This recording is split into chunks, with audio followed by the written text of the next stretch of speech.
আসসালামু আলাইকুম। আমাদের DM's scholars online live class. তো আমাদের যারা ছোট ভাই বোনেরা আছো সবাই আমার কথা শুনতে পাচ্ছ কি না, বা বোর্ডের লেখা সব ক্লিয়ার আছে কি না একটু কমেন্ট করে জানাও, এবং তোমার বন্ধুদেরকে একটু মেনশন করে দাও আমাদের লাইভ ক্লাসটা শুরু হয়েছে। তো আমার কথা ক্লিয়ার আছে কিনা একটু কমেন্ট করে জানাও, সব ঠিক আছে কিনা। আর তোমাদের ফ্রেন্ডদেরকে একটু মেনশন দাও। আমরা কিছুক্ষণের মধ্যে আমাদের লাইভ শুরু করব। আমাদের অধ্যায়ের নাম হচ্ছে গুণগত রসায়ন। রেগুলার আমাদের যে ডাবল সার্ভিস প্রোগ্রাম হয়, রেগুলার দিনে হচ্ছে অফলাইনে ক্লাস হয় এবং সেই একই টপিক্সের উপরে রাতে অনলাইনে ক্লাস হয়। তো সবাই আমাদের কথা শুনতে পাচ্ছ কিনা একটু কমেন্ট করে জানাও, এবং ফ্রেন্ডদেরকে একটু মেনশন করো। ফ্রেন্ডদেরকে মেনশন করে আমাদের ক্লিয়ার। স্নেহা গোলদার, ওয়ালাইকুম আসসালাম। তো সবাই একটু ফ্রেন্ডদেরকে মেনশন করে দাও, আমাদের লাইভটা শুরু হয়েছে। তো আমাদের লাইভ আজকে ডিএমস স্কলার্সের অফিসিয়াল পেজ থেকে নেওয়া হচ্ছে। অনেক হয়তো গ্রুপে খুঁজবে, তো সেই জন্য তুমি ফ্রেন্ডদেরকে মেনশন করে দাও যে আমাদের অফিসিয়াল পেজে ক্লাসটা হচ্ছে। তো সবাই একটু দ্রুত জয়েন করো। আমরা আজকে খুব দ্রুত তার সাথে আমাদের যে পড়াটা আছে গুণগত রসায়ন, তার যে সমস্ত জায়গায় প্রবলেম হয় সেগুলো আমরা তোমাকে পড়িয়ে দেব। মাহফুজা সুলতানা, ওয়ালাইকুম আসসালাম। তো সবাই দ্রুত জয়েন করো। আমরা কিছুক্ষণের মধ্যে আমাদের লাইভ শুরু করব। একটু ফ্রেন্ডদেরকে মেনশন দাও। শারমিন আক্তার সাথে, ওয়ালাইকুম আসসালাম।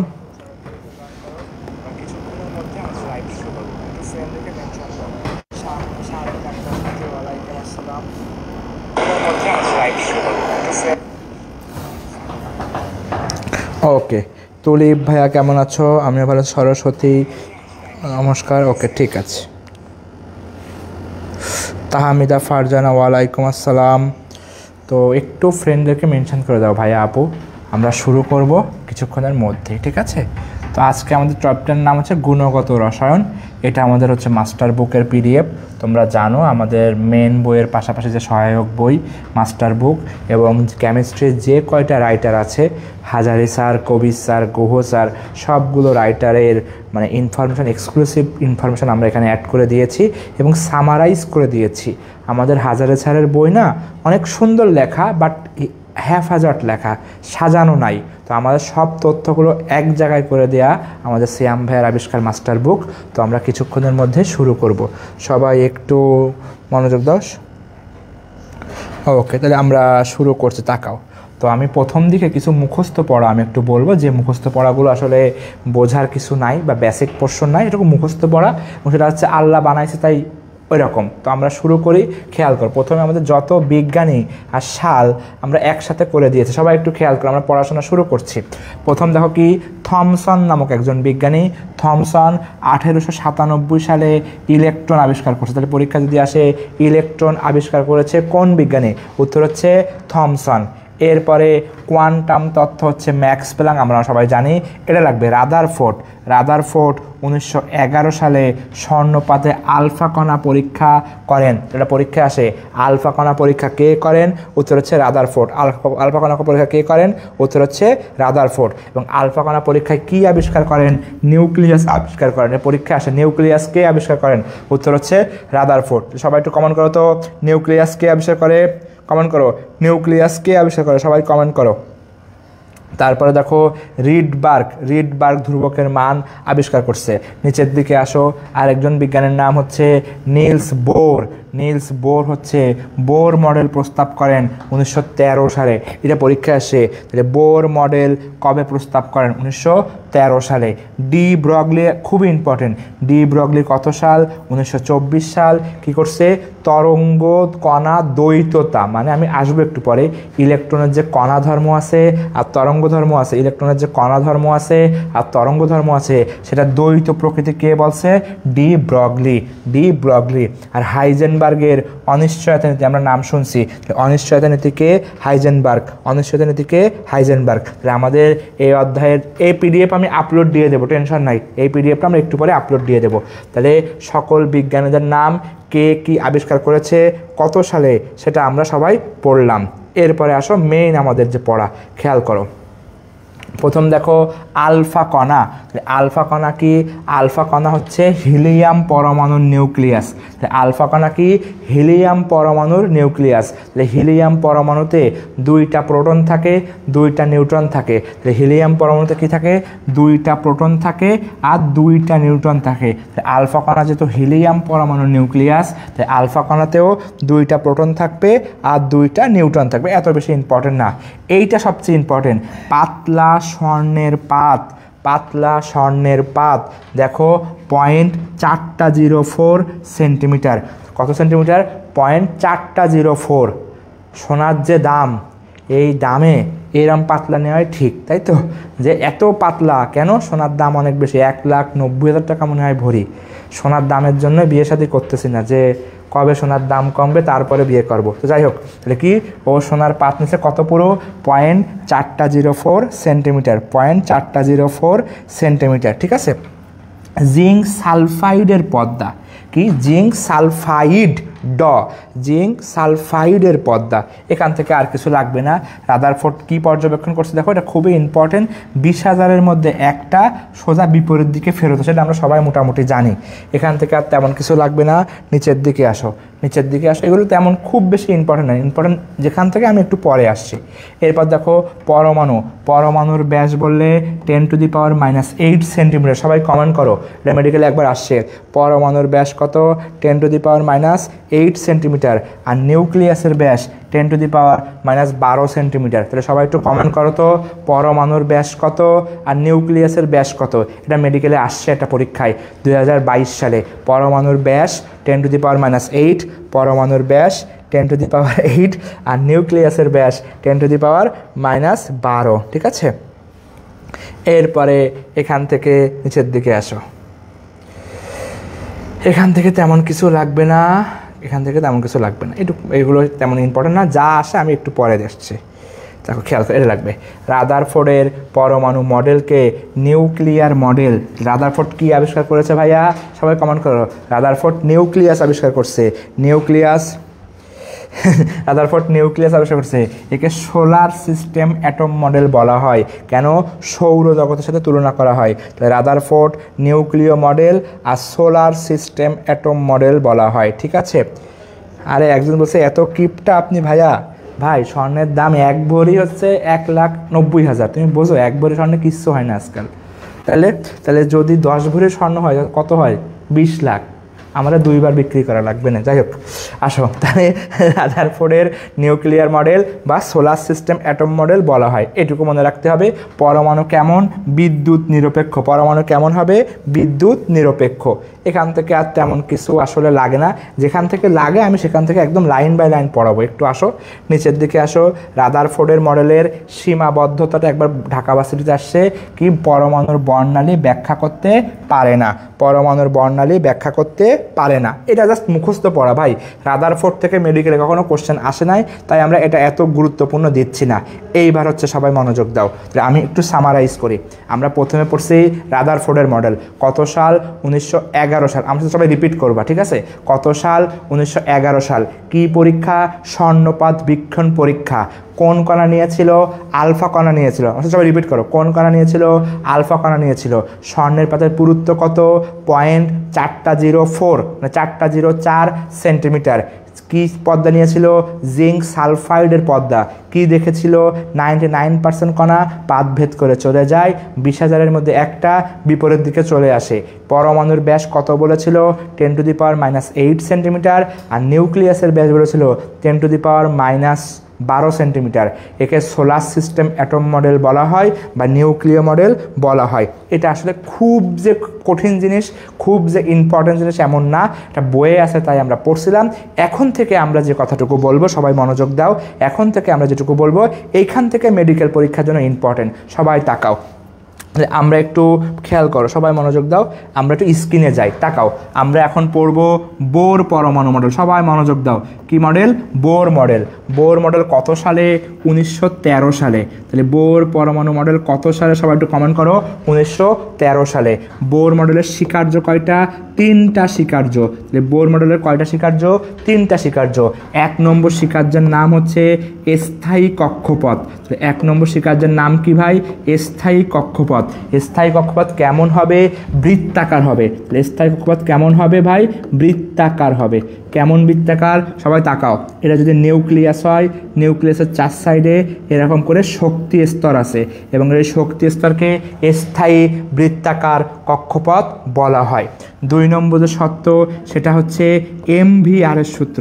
আমরা জানি বোরের মডেল একটা সূত্র আছে, MVR = NH/2π। সবাই মনে এই সূত্রটা জানো। তাহলে বোর মডেলের দ্বিতীয় স্বীকার্য MVR = NH/2π। এখানে H কে বলা হয় কি ভাই? প্লাঙ্কের ধ্রুবক। প্লাঙ্কের ধ্রুবকের মানটা আমাদের মুখস্থ করতে হবে। কত? 6.626 গুণ 10⁻⁻34। মাইন্ডেড 34 এর জায়গায় ভুল করায় 34 জুল সেকেন্ড। তাহলে প্লাঙ্কের ধ্রুবকের মান কি? 6.626 গুণ 10⁻⁻34 জুল সেকেন্ড। এন এর মান কি? কক্ষপথ নির্দেশ করে। এন এর মান হচ্ছে 1, 2, 3, 4 ইত্যাদি পূর্ণ সংখ্যা হয়। তাহলে এন এর মান কি হয়? 1, 2, 3, 4 পূর্ণ সংখ্যা হয়। তাহলে সবাই একটু মনোযোগ দাও। তাহলে বোর মডেল কত সালে? 1913 সালে। স্বীকার্য কয়টা? 3। সরি ভাই, একটু এনে দেবে। বোর মডেল কত সালে? 1913 সালে। সরি, কলমটা পড়ে গেছে। Thank you. তাহলে বোর মডেল কত সালে? 1913 সালে। স্বীকার্য কয়টা? 3টা। ঠিক আছে। বৃত্তাকার কক্ষপথ MVR = NH/2π। ঠিক আছে। এন এর মান পূর্ণ সংখ্যা। এরপরে মনোযোগ দাও, এরপরে একটা ইম্পর্টেন্ট, খুবই খুবই খুবই মনোযোগ দাও, ইম্পর্টেন্ট। তাকাও, এটা আমরা একটু শিখি। তাহলে নিউক্লিয়াস, সবাই তাকাও, খুবই ইম্পর্টেন্ট কিন্তু। নিউক্লিয়াসের 4 সাইডে বৃত্তাকার কক্ষপথ আছে। এখন বোর বলছে যদি ইলেকট্রন নিচের কক্ষপথ থেকে উপরের দিকে যায় তাহলে শক্তি শোষণ ঘটবে, আর যদি উপরের কক্ষপথ থেকে নিচের দিকে আসে তাহলে শক্তি বিকিরণ ঘটবে। তাহলে বোর বলছে ইলেকট্রন নিচের কক্ষপথ থেকে উপরে গেলে শক্তি শোষণ, আর উপর থেকে নিচে আসলে শক্তি বিকিরণ। এটা বিজ্ঞানী বোর বলছে। এখন সবাই একটু মনোযোগ দাও, আমরা একটা কোশ্চেন করি। মনে করো একটা ইলেকট্রন নিচের থেকে উপরে গেছে, তাহলে শক্তি শোষণ। আরেকটা ইলেকট্রন উপর থেকে নিচে আসছে, শক্তি বিকিরণ। আমার কোশ্চেন হচ্ছে একই টাইমে একটা ইলেকট্রন নিচ থেকে উপরে গেল, আরেকটা ইলেকট্রন উপর থেকে নিচে আসলো, যদি একই টাইমে আসে তাহলে কি হবে?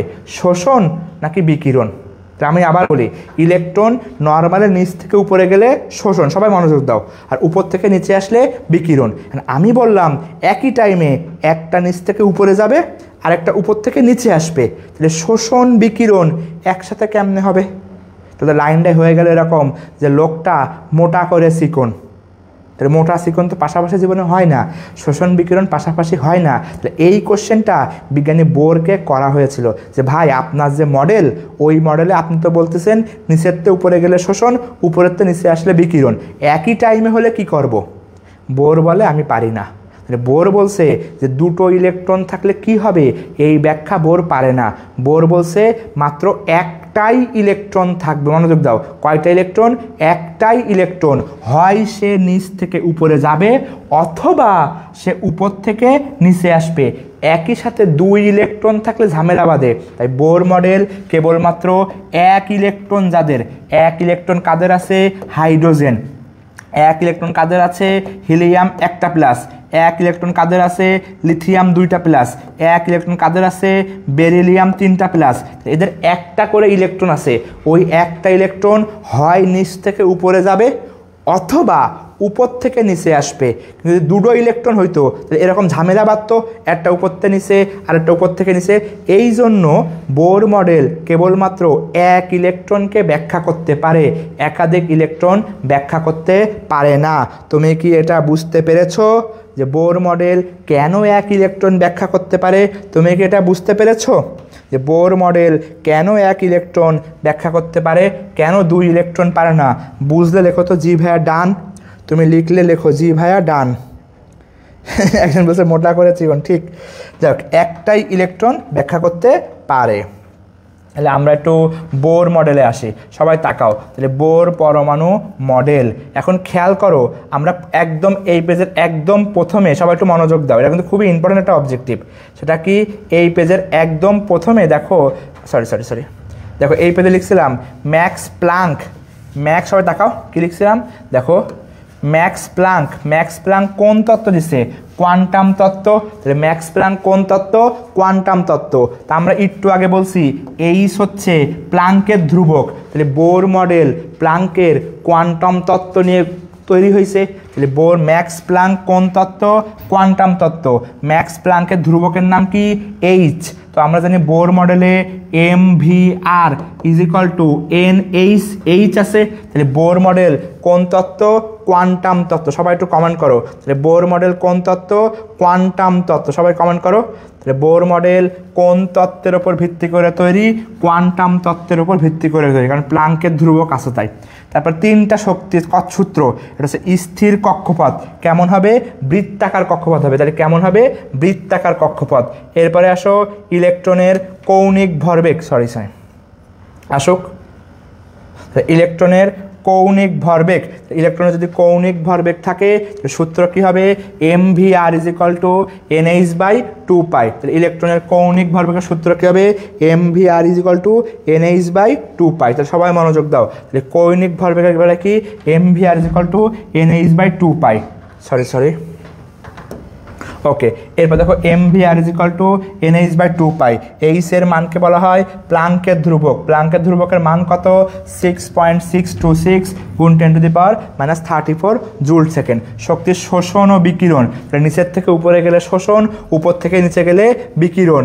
কিন্তু দুইটা ইলেকট্রন থাকলে এটা ব্যাখ্যা করতে পারে না। দেখো কি লিখছে, একাধিক ইলেকট্রন থাকলে সে বর্ণালীর ব্যাখ্যা করতে পারে না। একাধিক ইলেকট্রন থাকলে পারে না। এক ইলেকট্রন কারা? এক ইলেকট্রন হচ্ছে হাইড্রোজেন। এক ইলেকট্রন কারা? Helium plus. এক ইলেকট্রন কারা? লিথিয়াম 2+। এক ইলেকট্রন কারা? বেরিলিয়াম 3+। তাহলে পরীক্ষায় আসে বোর মডেল কোনটা ব্যাখ্যা করতে পারে আর কোনটা ব্যাখ্যা করতে পারে না। তাহলে এটা আমরা বুঝে ফেললাম। এরপরে এখান থেকে আর তেমন কিছু লাগে না। এবার আসো বোর মডেলের সাফল্যের মধ্যে এই লাইনটা কতবার আসে, দেখছো কতবার? তাহলে কি, এক ইলেকট্রনের বর্ণালী ব্যাখ্যা করতে পারে কেমন? Hydrogen, helium plus, lithium 2+, beryllium, এদের ব্যাখ্যা করতে পারে, অন্যদের বর্ণালী ব্যাখ্যা করতে পারে না।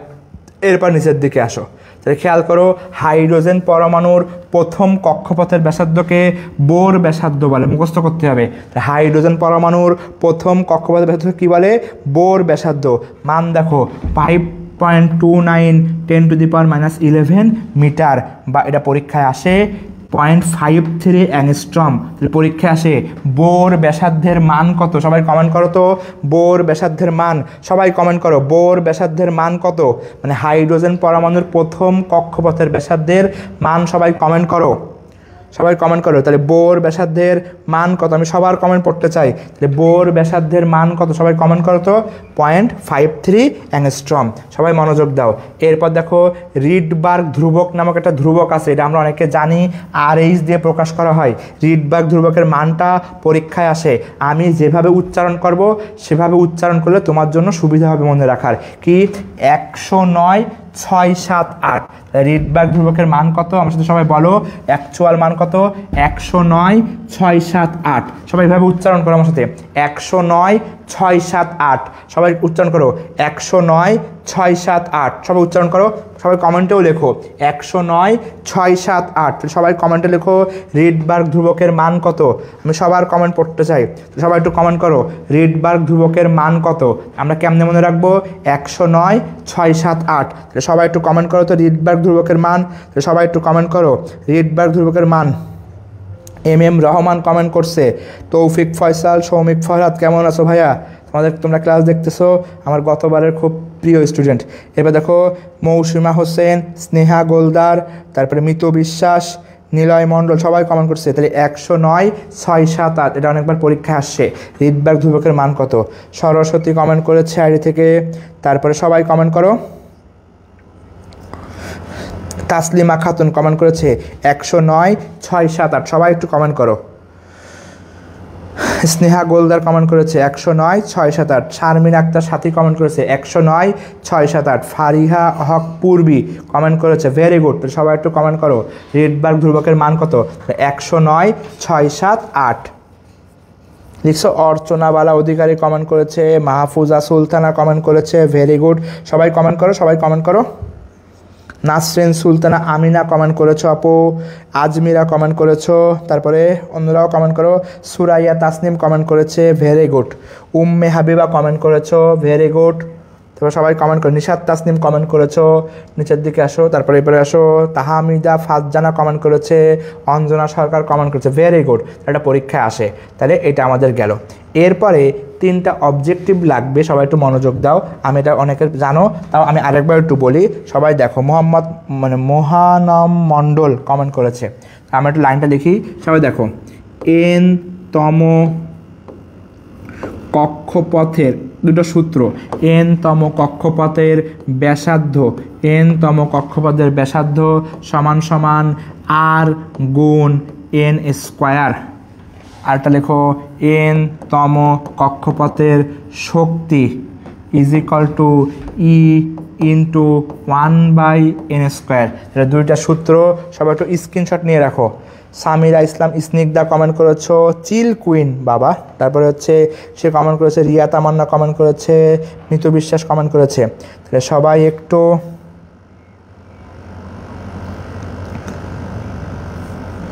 মুসলিমা আক্তার, জামিয়া হোসেন, জাহিন হোসেন বাঁধন, তাহলে সবাই এইটা একটু স্ক্রিনশট নিয়ে রাখো।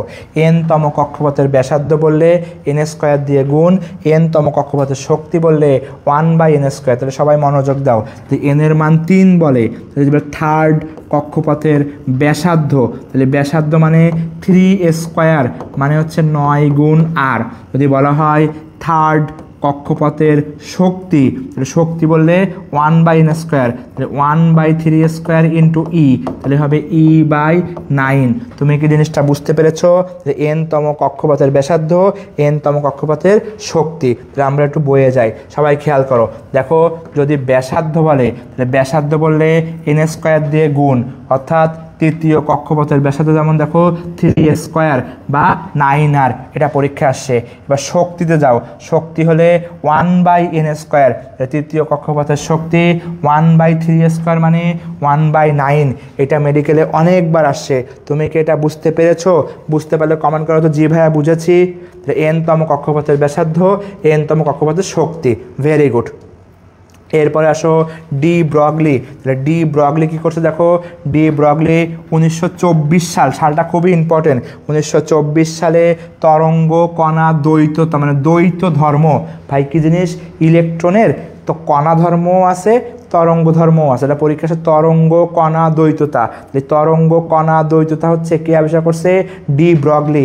ইলেকট্রনের তরঙ্গ ধর্ম আছে, কণা ধর্ম আছে। এখন খেয়াল করো, তরঙ্গ মানে তার তরঙ্গ দৈর্ঘ্য থাকবে, ভালো করে।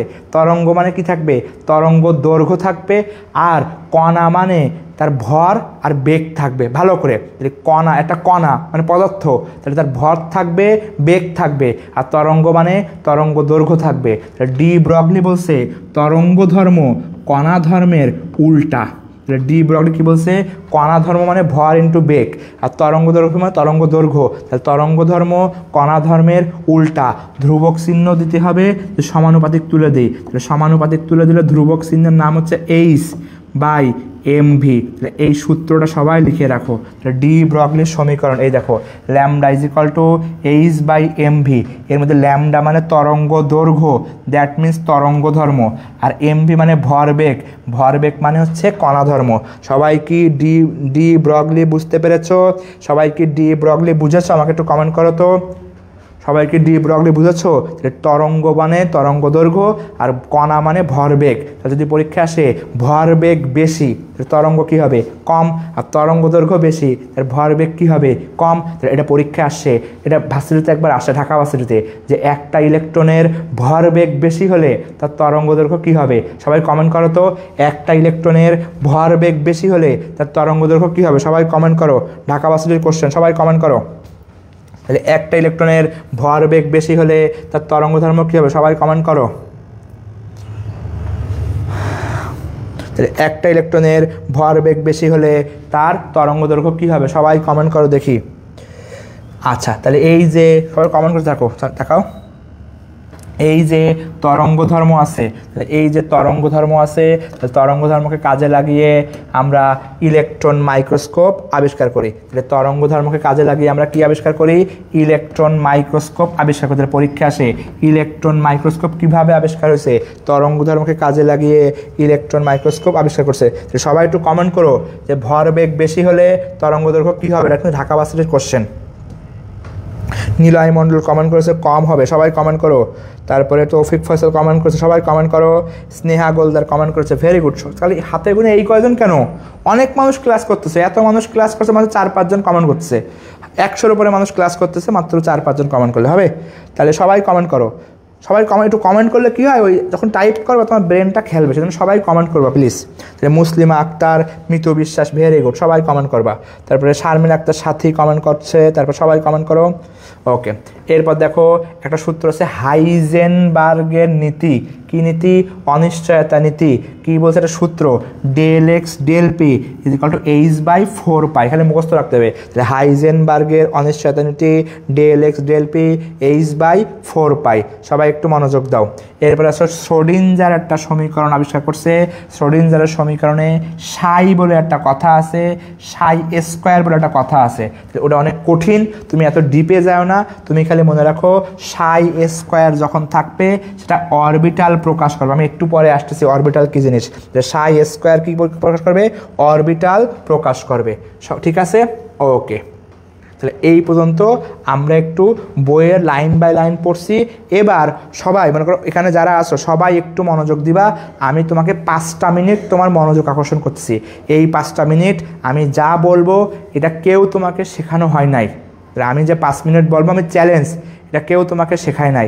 এই 5 মিনিট আমাকে একটু দাও প্লিজ, মনোযোগ দাও। সেটা হচ্ছে সবাই তাকাও, এখানে কিছু লিখবা না এই 5 মিনিটে, তাকাও। প্রথমে হচ্ছে এটা হচ্ছে নিউক্লিয়াস, সবাই একটু মনোযোগ দিও প্লিজ। নিউক্লিয়াসের 4 সাইডে এরকম কক্ষপথ আছে, সবাই মনোযোগ দিও। নিউক্লিয়াসের সাথে কি আছে? কক্ষপথ আছে। এখন বিজ্ঞানী বোর বলছে এই সব কক্ষপথে ইলেকট্রন গতিশীল। সবাই তাকাও, এই সমস্ত কক্ষপথে ইলেকট্রন কি ভাইয়া আপু? গতিশীল। এই কক্ষপথে ইলেকট্রন গতিশীল হবে এরকম করে, এই কক্ষপথে ইলেকট্রন গতিশীল হবে এরকম করে, মনোযোগ দিও। তাহলে ঠিক আছে, ইলেকট্রন যখন এরকম করে গতিশীল হবে, সবাই তাকাও, আমরা জানি গতিশীল হইতে গেলে শক্তি খরচ হবে, কারণ এটা গতি পাইতে গেলে অবশ্যই কাজ করতে হয়, আর কাজ করতে গেলে শক্তি খরচ হয়। তাহলে ইলেকট্রন যখন গতিশীল, সবাই প্লিজ মনোযোগ দিও, তখন সম্পূর্ণ গতিশীল হতে গেলে শক্তি খরচ হবে। শক্তি ধ্বংস করা যায় না, শক্তি তৈরি করা যায় না, শক্তি রূপান্তর করা যায়। তাহলে এই যে ইলেকট্রন গতিশীল হচ্ছে, এর শক্তি কই থেকে আসতেছে? এর শক্তি আসতেছে আলো থেকে। কই থেকে ভাই আপু? আলো থেকে। ইলেকট্রন যখন গতিশীল তখন যে শক্তি খরচ হচ্ছে সেই শক্তি আলো থেকে পাচ্ছি, এটাকেই বলা হয় বর্ণালী। ভালো করে বুঝো, ইলেকট্রন গতিশীল হইতে একটা শক্তি খরচ হয়, সেই শক্তি আলো থেকেও নিচ্ছে, তার জন্য একটা বর্ণালী তৈরি হয়। তাহলে খেয়াল করো, বোর যে বলছে ইলেকট্রন এই পথটাই গতিশীল, এই পথটাই যে শক্তি খরচ হচ্ছে, তার জন্য এই পথে একটা বর্ণালী তৈরি হবে। এখন ভাই এখানে যে বর্ণালী তৈরি হয়েছে আপনি কিভাবে বুঝছেন? একটা মেশিন আছে, তার নাম হচ্ছে স্পেকট্রোস্কোপ। প্লিজ মনোযোগ দিও, তার নাম কি? স্পেকট্রোস্কোপ। আমি যদি স্পেকট্রোস্কোপ মেশিন এভাবে ধরি, তখন দেখব এই 4 সাইডে বর্ণালী আছে। 4 সাইডে কি আছে? বর্ণালী আছে। এখন আরেকজন বিজ্ঞানী, তার নাম হচ্ছে সমারফিল্ড। খেয়াল কর, তার নাম কি? সমারফিল্ড। সমারফিল্ড দেখলো ওই স্পেকট্রোস্কোপ মেশিন দিয়ে যে সব জায়গায় বর্ণালী নাই। অ্যাকচুয়ালি কি বললো? নর্মালি সব জায়গায় বর্ণালী থাকার কথা, কারণ সব জায়গায় ইলেকট্রন গতিশীল। কিন্তু সমারফিল্ড স্পেকট্রোস্কোপ মেশিন দিয়ে দেখলো এই জায়গায় বর্ণালী একটু বেশি। মনোযোগ দাও, এই জায়গায় বর্ণালী একটু বেশি, এই জায়গায় বর্ণালী একটু বেশি, এই জায়গায় বর্ণালী একটু বেশি। সমারফিল্ড বলল ইলেকট্রন সারা পথে না, কিছু কিছু জায়গায় বেশি সময় ধরে থাকে, সেই জায়গায় বর্ণালী একটু বেশি পাওয়া যাচ্ছে। কারণ কি, যেখানে ইলেকট্রন ওইখানে শক্তি হয়ে ওইখানে আলো হচ্ছে। তাহলে সমারফিল্ড বলল পুরো শক্তি স্তরে না থেকে কিছু কিছু জায়গায় ইলেকট্রন পাওয়ার সম্ভাবনা বেশি থাকে। কত পার্সেন্ট বেশি থাকে? 90 থেকে 95%। এই 90 থেকে 95% ইলেকট্রন পাওয়ার জায়গাকে বলা হয় অরবিটাল। কি বলে ভাই আপু? অরবিটাল। তাহলে সবাই একটু মনোযোগ দাও, এই জিনিসটা তোমার ক্লিয়ার করা হয় না। শক্তি স্তর বা অরবিট কি আর অরবিটাল কি, তাহলে খেয়াল করো। বিজ্ঞানী বোর বলছে ইলেকট্রন সম্পূর্ণ পথে ঘুরবে। কি বলছে? ইলেকট্রন সম্পূর্ণ পথে ঘুরবে, কিন্তু অ্যাকচুয়ালি দেখা যায় ইলেকট্রন সম্পূর্ণ পথে ঘোরে না, কিছু কিছু জায়গায় ঘোরে। ওই কিছু কিছু জায়গায় ইলেকট্রন পাওয়ার সম্ভাবনা অনেক বেশি। কত বেশি? 90 থেকে 95%। এই জায়গা কি বলে? অরবিটাল। তাহলে সবাই একটু খেয়াল করো, যদি এইটা পুরোটা অরবিট হয়, সব জায়গায় ইলেকট্রন অ্যাকচুয়ালি নাই। ইলেকট্রন এই জায়গায় একটু আছে, এই জায়গায় একটু আছে, এই জায়গায় একটু আছে, এই জায়গায় একটু আছে। এই জায়গাগুলোর বলা হয় অরবিটাল। তাহলে তুমি কি জিনিসটা বুঝতে পারছো? বুঝলে একটু কমেন্ট করো তো, জি ভাইয়া বুঝেছি। তুমি বুঝলে একটু কমেন্ট করো, জি ভাইয়া বুঝেছি। অরবিটাল জিনিসটাকে তুমি বুঝেছো? একটু কমেন্ট করো তো। অরবিটাল জিনিসটা তুমি বুঝেছো? অরবিট কি আর অরবিটাল কি তুমি একটু বুঝেছো? একটা অরবিটে অসংখ্য অরবিটাল থাকে। সূত্রটা কি? N square. সূত্র কি? N square. একটা অরবিটে কয়টা অরবিটাল থাকবে? সূত্র কি ভাইয়া? N square. তাহলে যদি 2 নম্বর কক্ষপথ বলে দ্বিতীয় কক্ষপথ, তাহলে অরবিটাল হচ্ছে 2 স্কোয়ার মানে 4টা। যদি তৃতীয় কক্ষপথ বলে তাহলে অরবিটাল হচ্ছে 3 স্কোয়ার মানে 9টা। যদি চতুর্থ কক্ষপথ বলে তাহলে 4 স্কোয়ার মানে 16টা। তাহলে অরবিটাল বের করার নিয়ম কি? N square. খেয়াল করো এবার, এই যে অরবিটাল, এই অরবিটালের মধ্যে 2টা করে ইলেকট্রন থাকে। তাহলে এক একটা অরবিটালে কয়টা করে ইলেকট্রন থাকে ভাই? 2টা করে ইলেকট্রন থাকে। তাহলে এন স্কোয়ার অরবিটালে প্রত্যেকটায় 2টা করে ইলেকট্রন থাকলে মোট ইলেকট্রন সংখ্যা 2n স্কোয়ার। তাহলে সবাই একটু কমেন্টে খেয়াল করো, লিখবা যে শক্তি স্তরে, সবাই মনোযোগ দিও। তাহলে শক্তি স্তরে অরবিটাল যদি বলে, তাহলে শক্তি স্তরে অরবিটাল বললি n স্কোয়ার। আর যদি বলা হয় শক্তি স্তরে, আমার হাতের লেখা খারাপ, আমি ডাক্তার তার প্রমাণ, শক্তি স্তরে ইলেকট্রন সংখ্যা 2n স্কোয়ার। কারণ একটা অরবিটালে 2টা ইলেকট্রন থাকে। কারণ একটা অরবিটালে 2টা ইলেকট্রন থাকে। সবাই কি এই 3টা জিনিস বুঝেছো? একটু কমেন্ট করো তো। সবাই বুঝলে একটু কমেন্ট করো। এই 3টা জিনিস ডান কমেন্ট করো। এই 3টা বুঝলে একটু কমেন্ট করো ডান। এই 3টা বুঝলে কমেন্ট করো ডান। এবং সবাই এরপরে কমেন্ট করবা যে বলল যে চতুর্থ শক্তি স্তরে, সবাই খেয়াল করবা, চতুর্থ শক্তি স্তরে কয়টা ইলেকট্রন আর কয়টা অরবিটাল মেডিকেলে আসছে? সবাই কমেন্ট করো। চতুর্থ শক্তি স্তরে কয়টা ইলেকট্রন, ইলেকট্রন সংখ্যা কত আর অরবিটাল কত? সবাই কমেন্ট করবে, ভেবে লিখবা। তাহলে ইলেকট্রন এই কয়টা, অরবিটাল এই কয়টা, সবাই কমেন্ট করো। তাহলে চতুর্থ শক্তি স্তরে ইলেকট্রন কয়টা, অরবিটাল কয়টা? সবাই একটু কমেন্ট করো দেখি। সবাই কমেন্ট করো, চতুর্থ শক্তি স্তরে ইলেকট্রন কয়টা, অরবিটাল কয়টা? সবাই একটু কমেন্ট করো। Soumik Roy, MS Moon comment করছে, হুমায়ুর রহমান কমেন্ট করছে, MS Moon, Sneha Goldar, Arpita Bachhar comment করছো, বৃষ্টি মণ্ডল কমেন্ট করছো, মৌসিনা হোসেন কমেন্ট করছো, ফেরিয়া হক পূর্বী কমেন্ট করছো, তারপরে হচ্ছে হাসনা কমেন্ট করছে, রাকেশ সরকার কমেন্ট করছে। সবাই একটু এইটার উত্তর লেখো। চতুর্থ শক্তি স্তরে কয়টা অরবিটাল আর কয়টা ইলেকট্রন থাকে? কমেন্ট করো। নিলয় মণ্ডল সবার আগে কমেন্ট করছে। ভাই কোনটাকে একটু বলো, অরবিটাল কয়টা, ইলেকট্রন কয়টা? পাশে লিখে দিবা ইলেকট্রন এই কয়টা, অরবিটাল এই কয়টা। সবাই একটু কমেন্ট করো। শারমিন আক্তার সাথী কমেন্ট করছে, স্নেহা গোলদার কমেন্ট করছে। স্নেহা গোলদার লিখবা ইলেকট্রন কয়টা, অরবিটাল কয়টা, এভাবে লিখবা। তাহলে তাহমিদা ফারজানা কমেন্ট করছে, রাকেশ সরকার কমেন্ট করছে, ভেরি গুড। সবাই একটু কমেন্ট করো। সরস্বতী কমেন্ট করছে, সবাই কমেন্ট করো একটু দেখি। Archana Bala Adhikari orbital 16, very good. Sneha Guldar orbital 16টা, ইলেকট্রন 32টা, ভেরি গুড। সবাই কমেন্ট করো, সবাই কমেন্ট করো। তাসনিয়া জান্নাত মিম কমেন্ট করছে, সরস্বতী কমেন্ট করছে, ভেরি গুড। তাহলে শক্তি স্তরে ইলেকট্রন, শক্তি স্তরে অরবিটাল আমরা বুঝে ফেলছি, ঠিক আছে। এরপরে আরেকটা জিনিস সবাই কমেন্ট করে নাও, আমি একটা ম্যাজিক রুলস শেখাই দেব, এবং এইটা তুমি শেখার পরে মনে করবা ওয়াও আগে কেন শিখিনি। সবাই তাকাও। সেটা হচ্ছে আমরা জানি কোয়ান্টাম সংখ্যা বলে একটা জিনিস আছে। কি? কোয়ান্টাম সংখ্যা।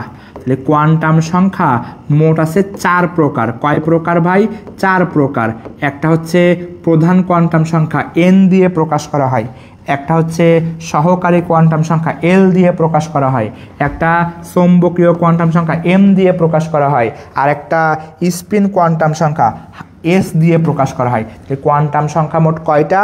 4টা। কোয়ান্টাম সংখ্যা মোট কয়টা ভাই আপু? 4টা। এখন প্রধান কোয়ান্টাম সংখ্যা হচ্ছে এই যে বোর শক্তি স্তর বলছিল সেটা নির্দেশ করে। সহকারী কোয়ান্টাম সংখ্যা এই শক্তি স্তরের মধ্যে কিছু উপশক্তি স্তর আছে, যেটাকে আমরা একটু আগে অরবিটাল বলতেছিলাম। এই উপশক্তি স্তর হচ্ছে সহকারী কোয়ান্টাম সংখ্যা, বিজ্ঞানী সমারফিল্ড আবিষ্কার করছে। এম হচ্ছে চুম্বকীয় কোয়ান্টাম সংখ্যা। মানে কি ভাই? যখন এখানে চুম্বক দেব এটা এক্স অক্ষ, ওয়াই অক্ষ, জেড অক্ষে ভাগ হবে, মানে ত্রিমাত্রিক বিন্যাস হলে তখন তারে বলে চুম্বকীয় কোয়ান্টাম সংখ্যা। আর স্পিন মানে ঘূর্ণন হয় প্লাস হাফ নয় মাইনাস হাফ। তাহলে স্পিন হয় প্লাস হাফ হবে নয় মাইনাস হাফ হবে। তাহলে মোট 4টা কোয়ান্টাম সংখ্যা। সবাই একটু খেয়াল করো, কয়টা কোয়ান্টাম সংখ্যা? 4টা। তাহলে প্রধান কোয়ান্টাম সংখ্যা শক্তি স্তর, সহকারী কোয়ান্টাম সংখ্যা উপশক্তি স্তর, চৌম্বকীয় কোয়ান্টাম সংখ্যা ত্রিমাত্রিক বিন্যাস, আর স্পিন কোয়ান্টাম সংখ্যা হয় প্লাস হাফ নয় মাইনাস হাফ। আমরা সবাই জানি। এখন আমাদের পরীক্ষায় আসে কোয়ান্টাম সংখ্যা কোনটা বাস্তব কোনটা অবাস্তব। সবাই একটু খেয়াল করবা, কোয়ান্টাম সংখ্যা কোনটা বাস্তব কোনটা অবাস্তব। তাহলে আমি একটা লাইন একটু লিখি, সবাই লেখো। এভাবে লিখবা, মাইনাস চিহ্ন বাদে কোয়ান্টাম সংখ্যা অলওয়েজ, সেভাবে লিখবা, নিম্নমুখী হবে, ঊর্ধ্বমুখী হলে অবাস্তব। তাহলে সবাই এই লাইনটা শুধু লেখো যে কোয়ান্টাম সংখ্যা অলওয়েজ নিম্নমুখী হবে, ঊর্ধ্বমুখী হলে অবাস্তব। সবাই একটু কমেন্ট করো। তাহলে কোয়ান্টাম সংখ্যা নিম্নমুখী হলে ঠিক আছে, ঊর্ধ্বমুখী হলে অবাস্তব। একটু কমেন্ট করো, আমি বুঝাই দিচ্ছি।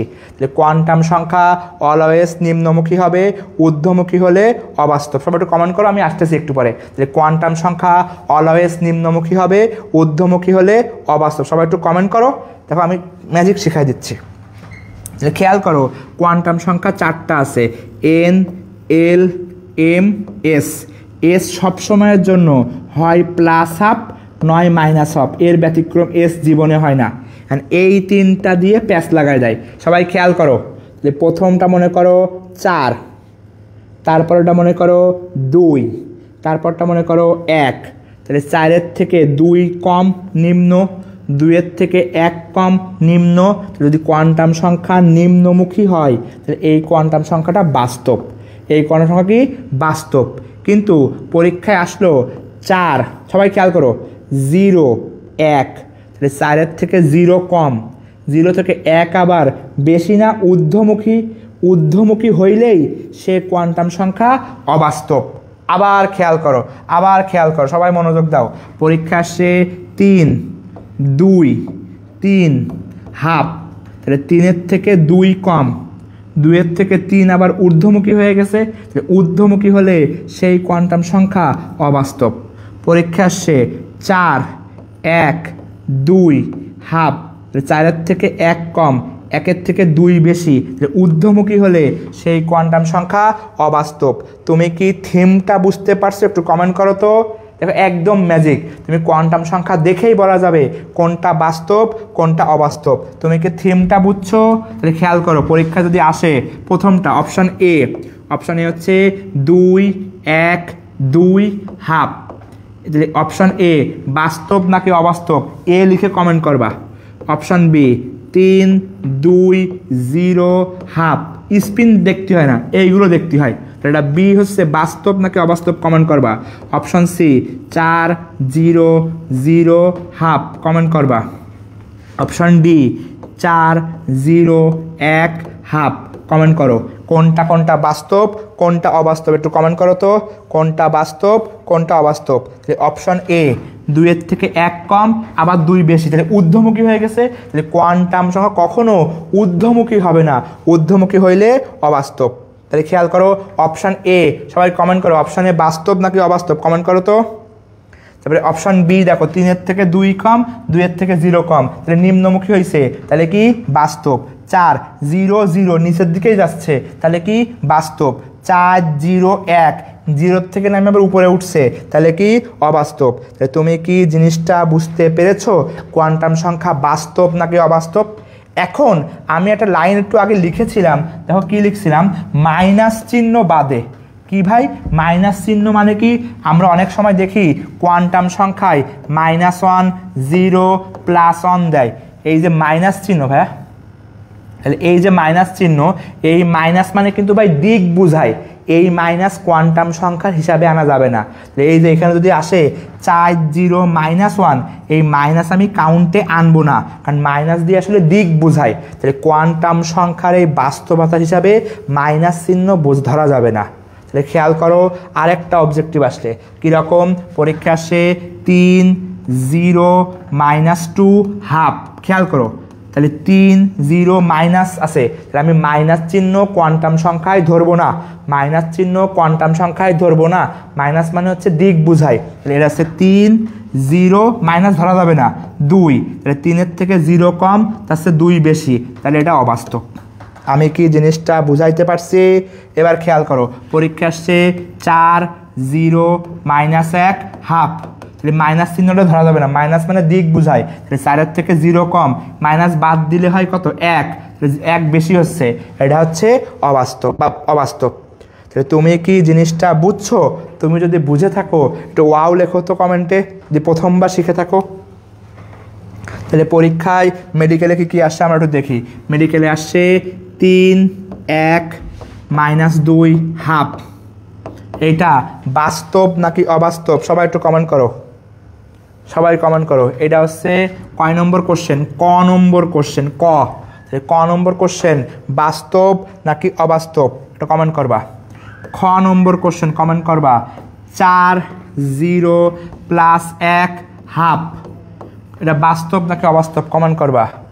আর গ নম্বর কোশ্চেন 3 1 0 হাফ, এটা বাস্তব নাকি অবাস্তব কমেন্ট করো।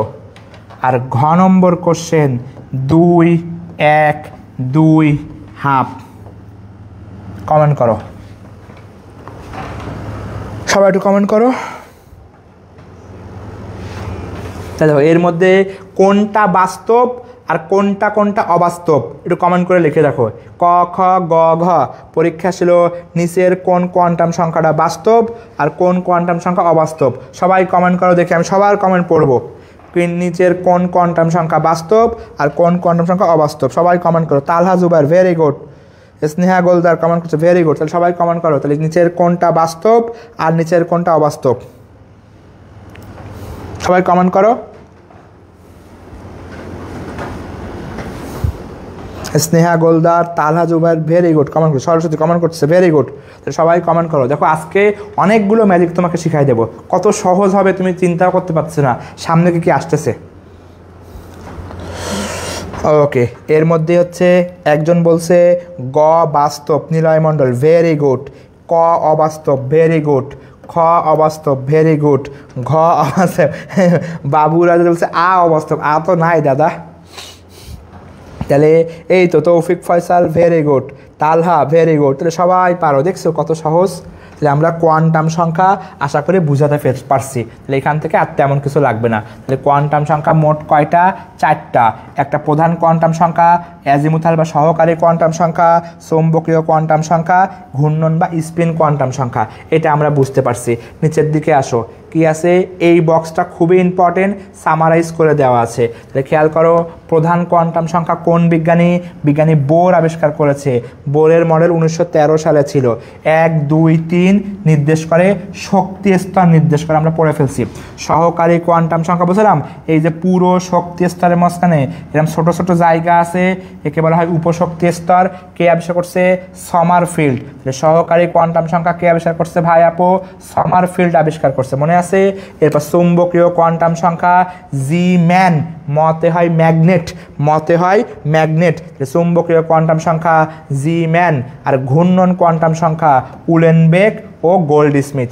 আমি কি তোমাকে জিনিসটা বুঝাইতে পারছি? তাহলে আমাদের আসে নিচের কোন কোয়ান্টাম সংখ্যা কে আবিষ্কার করেছে, এই একটা, আর নিচের কোন কোয়ান্টাম সংখ্যা বাস্তব, কোন কোয়ান্টাম সংখ্যা অবাস্তব, এই একটা। তাহলে আমাদের বুঝে ফেললাম।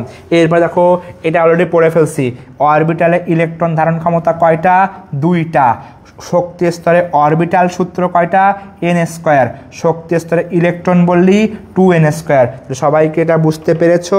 ওকে, ভেরি গুড। মহিমা স্মার্ট না, তোমার কমেন্ট কেন পড়বো না? তোমার কমেন্ট আমি পড়েছি। এরপর আসো প্রধান কোয়ান্টাম সংখ্যা। প্রধান কোয়ান্টাম সংখ্যা কে আবিষ্কার করছে? বিজ্ঞানী বোর প্রধান কোয়ান্টাম সংখ্যা আবিষ্কার করছে। এটা অরবিট বা শক্তি স্তর আবিষ্কার করতে পারে।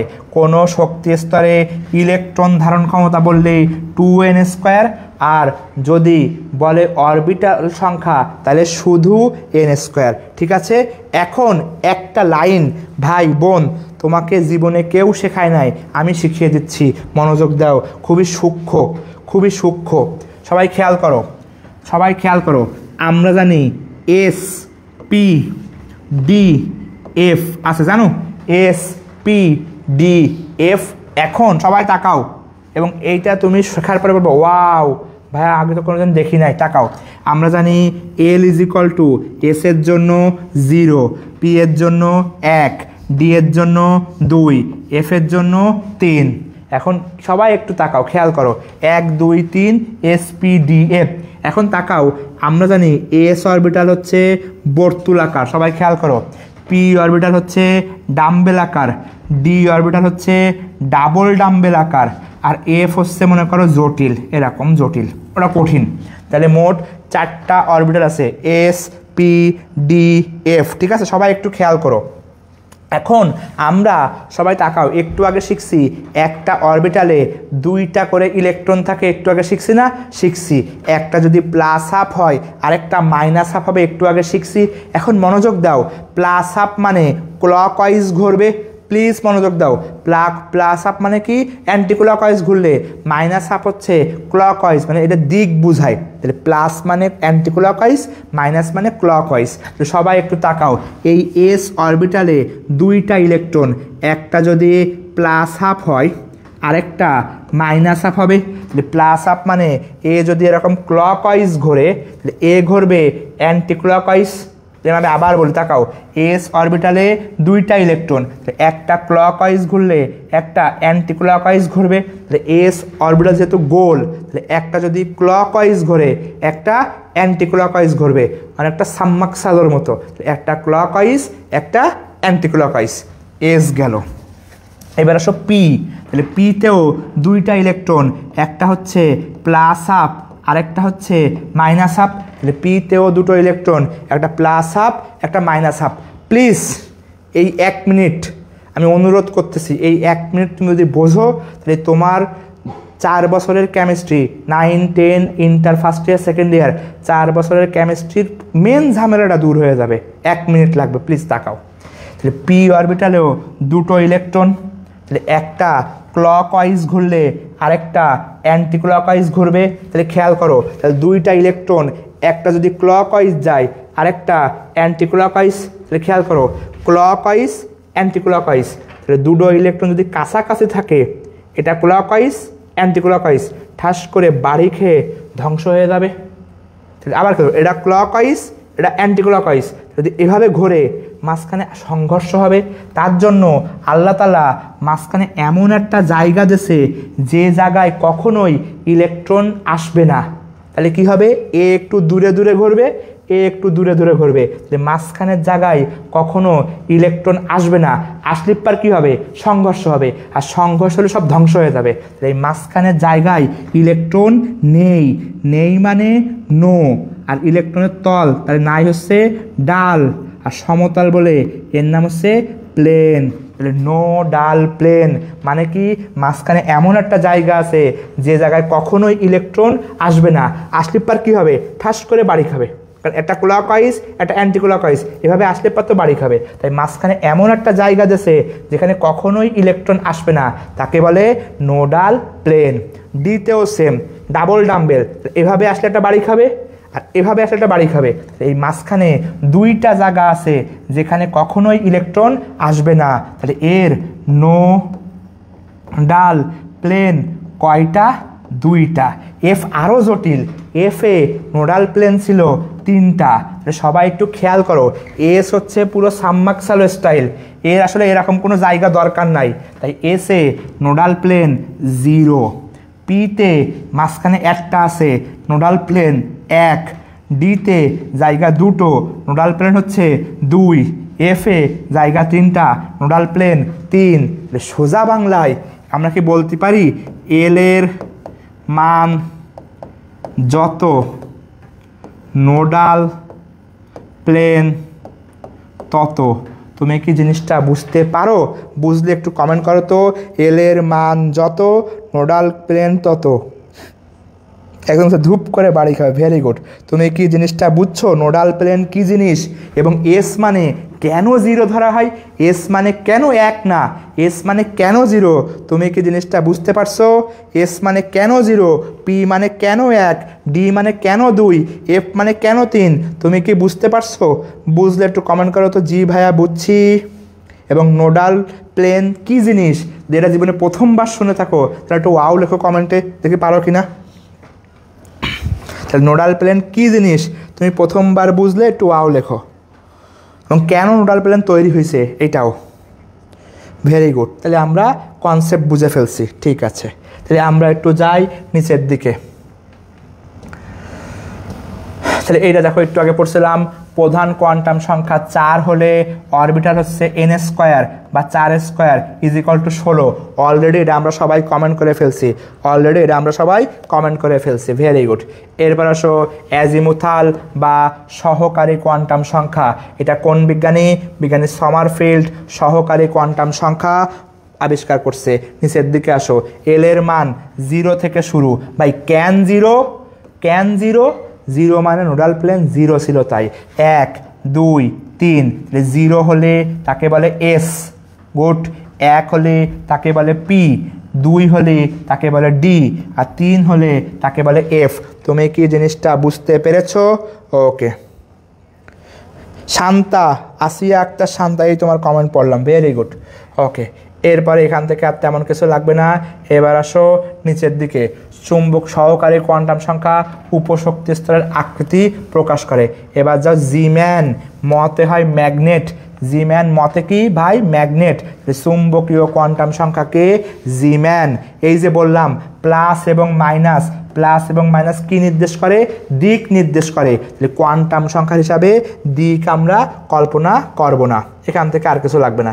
এরপর ঘূর্ণন কোয়ান্টাম সংখ্যা, ঘূর্ণন হচ্ছে উলেনবেক ও গোল্ডস্মিথ, এসের জন্য একটা প্লাস হাফ আর একটা হচ্ছে মাইনাস হাফ। তাহলে ঘূর্ণন বোঝানোর জন্য ঘূর্ণন কোয়ান্টাম সংখ্যা, ঠিক আছে, এখান থেকে আর কিছু লাগবে না। এসে আসো, তাহলে কোন কোয়ান্টাম সংখ্যা বাস্তব, কোনটা অবাস্তব আমরা পারবো না। তাহলে সবাই দেখি কমেন্ট করো, 3 2 3 হাফ, এই কোয়ান্টাম সংখ্যাটা বাস্তব নাকি অবাস্তব একটু কমেন্ট করো তো। 3 2 3 হাফ, সবাই কমেন্ট করো, বাস্তব নাকি অবাস্তব এই কোয়ান্টাম সংখ্যাটা, দেখি কেমন মনে আছে। সবাই কমেন্ট করো, 3 2 3 হাফ, সবাই কমেন্ট করো, এটা বাস্তব নাকি অবাস্তব। সবাই কমেন্ট করো, 3 2 3 হাফ, এটা বাস্তব নাকি অবাস্তব, দেখি কে কে পারো। এরপর আসো আমরা পড়ব অরবিট এবং অরবিটাল। ঠিক আছে, সবাই এটা কমেন্ট করো। 3 2 3 হাফ। নিলয় মণ্ডল কমেন্ট করেছে অবাস্তব, সোলাইমান কমেন্ট করেছে অবাস্তব, জাহিন হাসান বাঁধন কমেন্ট করেছে অবাস্তব, তাসলিমা খাতুন বলেছে অবাস্তব। ভেরি গুড, দেখছো তোমরা সবাই পেরে গেছি কোন কোয়ান্টাম সংখ্যা বাস্তব কোনটা অবাস্তব। এরপরে আসো আমরা অরবিট এবং অরবিটালের পার্থক্য পড়ব। ঠিক আছে, তো আমরা আসো এখানে একটু খেয়াল করো, ভালো করে তাকাও। একই অরবিটালে আমরা জানি পি এর মধ্যে 3টা অক্ষ আছে, একটা হচ্ছে পি এক্স, একটা পি ওয়াই, একটা পি জেড। এক্স অক্ষ বরাবর, ওয়াই অক্ষ বরাবর, জেড অক্ষ বরাবর। খেয়াল করো পি অরবিটাল, সবাই কি জানো পি এর জন্য এল এর মান 1, সবাই কি জানো পি এর জন্য এল এর মান 1। তাহলে পিতে নোডাল প্লেন একটা, পি এর ছবি ছিল একটা ডাম্বেল, মানে মাঝখানে এমন একটা জায়গা আছে যেখানে আসলে ইলেকট্রন বাড়ি খাবে না। তাহলে নোডাল প্লেন কয়টা? একটা। Very good. এবার আসো ডিতে যাই।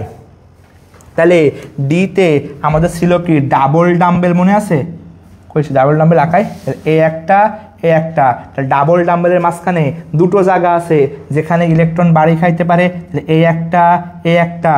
ডিতে ডাবল ডাম্বেল আর নোডাল প্লেন হচ্ছে 2টা, তাহলে ডিতে নোডাল প্লেন কয়টা? 2টা। এফ এর জন্য এল এর মান বলছিলাম 3, মনে আছে? আমরা বলি এল এর মান যত নোডাল প্লেন তত, তাহলে এফ এ নোডাল প্লেন কয়টা? 3টা। তুমি কি জিনিসটা বুঝতে পেরেছো? নোডাল প্লেন সবাই কি বুঝতে পেরেছো? ওকে, ভেরি গুড। এরপর দেখো খেয়াল করো, একটা অরবিটালে কয়টা ইলেকট্রন থাকতে পারে? 2টা ইলেকট্রন থাকতে পারে। আমরা পড়ে ফেলছি একটা অরবিটালে কয়টা ইলেকট্রন? 2টা। অরবিটালে ইলেকট্রন পাওয়ার সম্ভাবনা 90 থেকে 95 ভাগ। এই তো আমরা বুঝে গেছি। এরপর আসো অরবিটালের পার্থক্য। অরবিট হচ্ছে বোর পরমাণু মডেল, আমরা পড়েছি। অরবিট কি? আচ্ছা, আমাদের আবার আসুক। অরবিট কি? বোর পরমাণু। সবাই কি বুঝতেছো? একটু কমেন্ট করো তো, জি ভাই বুঝতেছি কি বোঝো নাই? সবাই একটু বুঝলে কমেন্ট করো। অরবিট হচ্ছে বোর পরমাণু মডেল, আর অরবিটাল হচ্ছে কোয়ান্টাম বলবিদ্যা। একটু কমেন্ট করো তো, বুঝতেছো কি না? একটু বুঝলে একটু কমেন্ট করো। অরবিট হচ্ছে বৃত্তাকার, আর অরবিটাল এস হচ্ছে গোলক, পি হচ্ছে ডাম্বেল, ডি হচ্ছে ডবল ডাম্বেল। আমি কি বুঝাইতে পারতেছি? ওকে। এরপরে নিচের দিকে আসো। অরবিটকে কে এল এম এন লিখে প্রকাশ করা হয়, আর অরবিটাল 0 মানে এস, 1 মানে পি, 2 মানে ডি, 3 মানে এফ। সবাই কি বুঝতেছো? ওকে, ভেরি গুড। এরপরে আসো একটা অরবিটালে অরবিট শক্তি স্তরে ইলেকট্রন ধারণ ক্ষমতা 2n², আর অরবিটালে 2টো ইলেকট্রন থাকবে। আমরা সব পড়ে ফেলেছি, এখান থেকে আর তেমন কিছু লাগবে না। এরপর আসো পরমাণুর মূল কণিকা সমূহ। পরমাণুর মোট কণিকা কয়টা? 200। এর মধ্যে মূল কণিকা কয় প্রকার? 3 প্রকার। সবাই খেয়াল করো। স্থায়ী মানে সবসময় থাকবে। সবসময় থাকে কারা কারা? Electron, proton, neutron. তাহলে খুবই ইম্পর্টেন্ট। স্থায়ী কণিকা কি কি? Electron, proton, neutron. অস্থায়ী হচ্ছে বাদ বাকি দুনিয়ার সব। তাহলে ইলেকট্রন, প্রোটন, নিউট্রন হচ্ছে স্থায়ী কণিকা, বাদ বাকি সব হচ্ছে অস্থায়ী কণিকা। এইটা মেডিকেলে বারবার আসে, কম্পোজিট কণিকা। একটা সূত্র লেখো, alpha.com। তাহলে আমরা একটা ওয়েবসাইট alpha.com এমনি লিখবো, alpha.com। আলফা মানে আলফা কণা, ডট মানে ডিউটেরন, আর কমতে হয় কম্পোজিট। তাহলে সবাই একটু কমেন্ট করো alpha.com। সবাই কমেন্ট করো alpha.com। সবাই কমেন্ট করো alpha.com। সবাই কমেন্ট করো তো alpha.com। আমাদের আর 10-15 মিনিট লাগবে, বেশিক্ষণ লাগবে না। তাহলে সবাই কমেন্ট করো alpha.com। সবাই কমেন্ট করো alpha.com। আমি সবার কমেন্ট পড়বো alpha.com। সবাই একটু কমেন্ট করো। ওকে, সবাই কমেন্ট করো, সবার কমেন্ট পড়বো। এরপর দেখো খেয়াল করো কি কি আছে? ইলেকট্রন, একটা প্রোটন, একটা নিউট্রন। এই 3টার ব্যাখ্যা আসে বা এই 3টার বিস্তারিত আসে। তো সেই 3টা কি কি মনে রাখবো? এভাবে মনে রাখবো ভাই।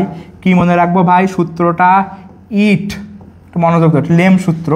ইট পরে নিচে, লেম সূত্র যদিও। ইট পরে নিচে মানে কি ভাই? রস্বইতে হয় ইলেকট্রন, টতে হয় থমসন। ইলেকট্রনকে টমসন, ট টতে থমসন, কারণ TH দিয়ে লিখি তাই থমসন। পরে পতে হয় প্রোটন, রতে হয় রাদারফোর্ড, নিতে হয় নিউট্রন, চতে হয় চ্যাডউইক। তো সবাই এটাও কমেন্ট করো, ইট পরে নিচে, তো সবাই কমেন্ট করো ইট পরে নিচে। ইতে হয় ইলেকট্রন, ততে থমসন, পতে প্রোটন, রতে রাদারফোর্ড, নিতে নিউট্রন, চতে চ্যাডউইক। সবাই কমেন্ট করো। এরপরে ইলেকট্রনের চার্জ আর প্রোটনের চার্জ পুরো উল্টা, শুধু প্লাস আর মাইনাস। আরেকটা হচ্ছে নিউটনের চার্জ 0। পরীক্ষায় আসে ইলেকট্রনের চার্জ কত, প্রোটনের চার্জ কত, নিউটনের চার্জ কত। এখান থেকে আর কিছু লাগবে না। এরপরে আসো রবার্ট মিলিকন ইলেকট্রনের চার্জ আবিষ্কার করছে, পড়লে ভালো আর কি, এটা মনে রাখা ভালো। নিচের দিকে আসো, ছোটবেলা থেকে আমরা সবাই জানি আইসোটোপ, লাস্টে প আছে, পতে প্রোটন সংখ্যা সমান, একদম বাচ্চাকালতে পড়ে আসতেছি। তাহলে আইসোটোপ পতে কি সমান, প্রোটন সংখ্যা সমান। এরপর আসো আইসোবার, দেখে দেখো আইসোবার আছে, তাহলে আইসোবার র কি সমান, ভর সংখ্যা সমান, সবাই জানি। আইসোটোন আছে, নতে কি নিউট্রন সংখ্যা সমান, তাহলে নতে কি সংখ্যা সমান, নিউট্রন সংখ্যা সমান, সবাই এটা জানি। Isotope, isobar, isotone. এখন এইখান থেকে আইসোটোপটা একটু বেশি আসে। আইসোটোপ কি আসে, আইসোটোপ আসে দেখো মোট আইসোটোপ কয়টা, 1300। মোট আইসোটোপ কয়টা, 1300। আর আইসোটোপ নাই কার কার, উনা, AUNA, উনা। তাহলে উনার আইসোটপ নাই, তাহলে কার আইসোটপ নাই, উনার আইসোটপ নাই। পুষ্পিতারা, এই তোমার কমেন্ট পড়লাম দেখছো, তাহলে উনার আইসোটপ নাই, উনার আইসোটপ নাই। সবাই কমেন্ট করো, সবারটা পড়তেছে দেখছো। জান্নাতুল ফেরদাউস খান কমেন্ট করেছো, আফসানা খাতুন কমেন্ট করেছো দেখছো, এখন সবাই কমেন্ট করতেছে। উম্মে হাবিবা কমেন্ট করতেছো, স্নেহা গোলদার তো কমেন্ট করতেই আসো, MS মুন কমেন্ট করতেছো, ভেরি গুড। তাহলে আইসোটপ নাই কার কার পড়ে ফেললাম। এখান থেকে আর কিছু লাগবে না। এটা মেডিকেলে একবার আসছিল, ভারী পানির সংকেত হচ্ছে D2O, নর্মাল পানি হচ্ছে ভাই H2O, আর ভারী মানে পাওয়ার ভর একটু বেশি, তাহলে ভারী পানির সংকেত হচ্ছে D2O। এখান থেকে আর তেমন কিছু লাগবে না। গলগণ্ড রোগ আয়োডিনের অভাবে হয়, তাই গলগণ্ড চিকিৎসায় আয়োডিন লাগে। আর ক্যান্সার কোষে কোবাল্ট 60 লাগে। ক্যান্সার কোষের জন্য কোন আইসোটপ লাগে, ক্যান্সারের চিকিৎসায় কোবাল্ট 60। আর আয়োডিনের অভাবে গলগণ্ড হয়, আয়োডিনের চিকিৎসায় গলগণ্ডের চিকিৎসায় আয়োডিন ব্যবহার করা হয়। এখান থেকে এটা পারলেটা মুখস্থ করে ফেলে, এখান থেকে আর কিছু লাগবে না। এবার আসো আইসোটোপ, আইসোবার, আইসোটোন। আইসোটোপ পতে প্রোটন সংখ্যা সমান, আইসোবার র ভর সংখ্যা সমান, আইসোটোন দন্তন্য নিউটন সংখ্যা সমান, আমরা পড়ে ফেলেছি। এখান থেকে আর তেমন কিছু লাগবে না। এখান থেকে 1 ডালটন 1 AMU, এটা বইয়ের মুখস্থ মান, আমাদের এটা মুখস্থ করতে হবে। তৌফিক ফয়সাল, তোমার কমেন্টও তো পড়ি ভাই, সবার আগে তোমার কমেন্ট পড়ি। এবার এখান থেকে দেখো তেজস্ক্রিয়তা, আমরা সবাই জানি আলফা, বিটা, গামা রে হচ্ছে তেজস্ক্রিয়। তো তেজস্ক্রিয় কয় প্রকার, 3 প্রকার, আলফা, বিটা, গামা রে। এটা আমরা যখন ফিজিক্স পড়বো ভাই, ফিজিক্স এটা খুব সুন্দর করে আছে, তখন আমরা এই তেজস্ক্রিয়টা পড়বো, ঠিক আছে। এই নিউক্লিয় বিক্রিয়া যখন ফিজিক্স পড়বো তখন পড়বো। তুমি এখানে নাম মনে রাখো, 3টা আছে, ট্রান্সমিউটেশন, ফিশন, ফিউশন। এটা ফিজিক্সে আমরা খুব সুন্দর করে পড়বো, টেনশন নাই। এবার আসো ইলেকট্রন বিন্যাসের নিয়ম, এইটা আমাদের লাগবে আউবাউ নিয়ম দিয়ে শুরু করে। সবাই তাকাও, আমাদের আর বেশিক্ষণ লাগবে না, আমাদের প্রায় চলে আসে। তাকাও কি কি আছে দেখো। আউবাউ, আউবাউ কোন ভাষার শব্দ ভাই, জার্মান শব্দ। তাহলে আউবাউ কোন ভাষার শব্দ, জার্মান। আমরা ম্যাক্সিমাম শব্দ বলি ল্যাটিন, কিন্তু আউবাউ একটু ব্যতিক্রম। কোন ভাষার শব্দ, জার্মান শব্দ। এর মানে কি, বিল্ডিং আপ। এর মানে কি, বিল্ডিং আপ। তাহলে আউবাউ জার্মান ভাষার শব্দ, এর মানে কি ভাই, বিল্ডিং আপ। কি, বিল্ডিং আপ। এখন এটা মোটামুটি সবাই জানি, N+L দিয়ে বের করতে হয়। কি, N+L যার কম ইলেকট্রন আগে যাবে, N+L বেশি ইলেকট্রন পরে যাবে। এটা সবাই মোটামুটি জানো মনে হয়। আমি আবার একটু খেয়াল করো, তাকাও। N+L, N+L কম, N+L কম হলে ইলেকট্রন আগে যাবে। এই লাইনটা সবাই জানো, আগে যাবে। তাহলে N+L কম হলে ইলেকট্রন আগে যাবে। যেমন কি ভাই, 4s আর 3d। তাহলে 4s 4 যোগ s মানে হচ্ছে 0, একটু আগে শিখছি। 4 যোগ 0 মানে 4, আর 3d 3 যোগ d মানে 2 তাহলে 5 n প্লাস l এর মান কম কোনটা এটা যেটা কম সেখানে ইলেকট্রন আগে যাবে তাহলে পরীক্ষা যদি আসে ইলেকট্রন কোনটায় আগে যাবে উত্তর হচ্ছে 4s তাহলে আউবাউ আমরা মোটামুটি সবাই পারি আর কি এখানে আমাদের খুব বেশি সমস্যা হয় না আমরা পরেরটাই যাই তাহলে আউবাউ দেখো কি বলছে সরি তাহলে ইলেকট্রন আগে যাবে কোন শক্তি আগে যাবে নিম্ন শক্তি আগে যাবে কোন শক্তি নিম্ন শক্তি তাহলে n প্লাস l এর মান যার কম তার শক্তি কম n প্লাস l কম শক্তি কম ইলেকট্রন আগে প্রবেশ করবে দেখো সুন্দর করে লেখা আছে n প্লাস l এর মান কম শক্তি কম ইলেকট্রন আগে প্রবেশ করবে এটা মুখস্থ করতে হবে ঠিক আছে এরপরে নিচের দিকে আসো ইলেকট্রন বিন্যাসের ভাই ব্যতিক্রম আছে ক্রোমিয়াম মুখস্থ করবা কপার মুখস্থ করবা আর ল্যান্থানাম আর সিলভার ওই গোল্ড তাহলে পরীক্ষা আসে নিচের কোনটা ইলেকট্রন বিন্যাসের ব্যতিক্রম এটা গেল ঠিক আছে এখান থেকে আর কিছু লাগবে না পাউলির বর্জনীতি খালি মুখস্থ করতে হবে 4টা কোয়ান্টাম সংখ্যার মান কখনো সমান হয় না এখান থেকে ভিতরের তো জীবনে আসে নাই এমসিকিউ তো আসবে না এরপরে হুন্ডের নিয়মে যদি একটাই কথা মনে রাখবা স্পিন একই মুখী থাকে এর চেয়ে বেশি ভিতরে আসে নাই যেখান থেকে আসে আমরা সেখানে চলে যাই সবাই খেয়াল করো টপিক 26 মনোযোগ দাও টপিক 26 হচ্ছে 500% ম্যাথ মানে মেডিকেলে এইখানতে হাজার বার পরীক্ষা আসে দেখো প্রত্যেকবার মেডিকেলে খালি লাল হয়ে রয়েছে এই যে দেখো কোথায় কোন কোশ্চেনটা আসছে দেখছো তাহলে প্রত্যেকবার মেডিকেলে এটা আসছে তো আমি এই টপিক 26 সবাই একটু মনোযোগ দাও আমাদের প্রায় শেষ হয়ে আসছে আর অল্প একটু পড়া আছে সবাই মনোযোগ দাও এই টপিক 26 আমি তোমাকে মনে রাখিয়ে দিচ্ছি আমি এমন কিছু টেকনিক বলবো যে টেকনিক মনে মানে শুনলে তোমার মনে থাকতে বাধ্য যদি মনে করো তোমার মনে থাকবে না তাহলে বুঝবা তোমার মাথায় গোবর পোড়া না আমি বলার পরেও যদি তোমার মনে না থাকে তাহলে বুঝবা তোমার মাথায় আসলেই গোবর পোড়া ভাই সবাই একটু খেয়াল করো আমি যেভাবে বলবো সেভাবে তোমার অবশ্যই মনে থাকবে ইনশাল্লাহ তাকাও প্রথমে সবাই দেখো আমরা একটু লিখি এক্স রে সবাই কিছু লেখার দরকার নেই আগে আমার বোর্ডের দিকে খেয়াল করো এক্স রে তাহলে এক্স রোমান হরফে ভাই এক্স রোমান হরফে এক্স মানে হচ্ছে 10 তাহলে রোমান হরফে এক্স মানে কত 10 তাহলে সেই 10 আমি সোজা করে লিখলাম 10 রে উল্টো করে লিখলি 10 এর আগে একটা 0 দিলাম তাহলে এক্স রে এর মান হচ্ছে এক্স মানে যেহেতু 10 তাহলে 10 সোজা থেকে 10 উল্টো আমার টেকনিকটাকে তুমি বুঝতে পারছো আমি একটু খেয়াল করে আসি তাহলে দেখো এক্স রে সরি তাহলে এক্স রে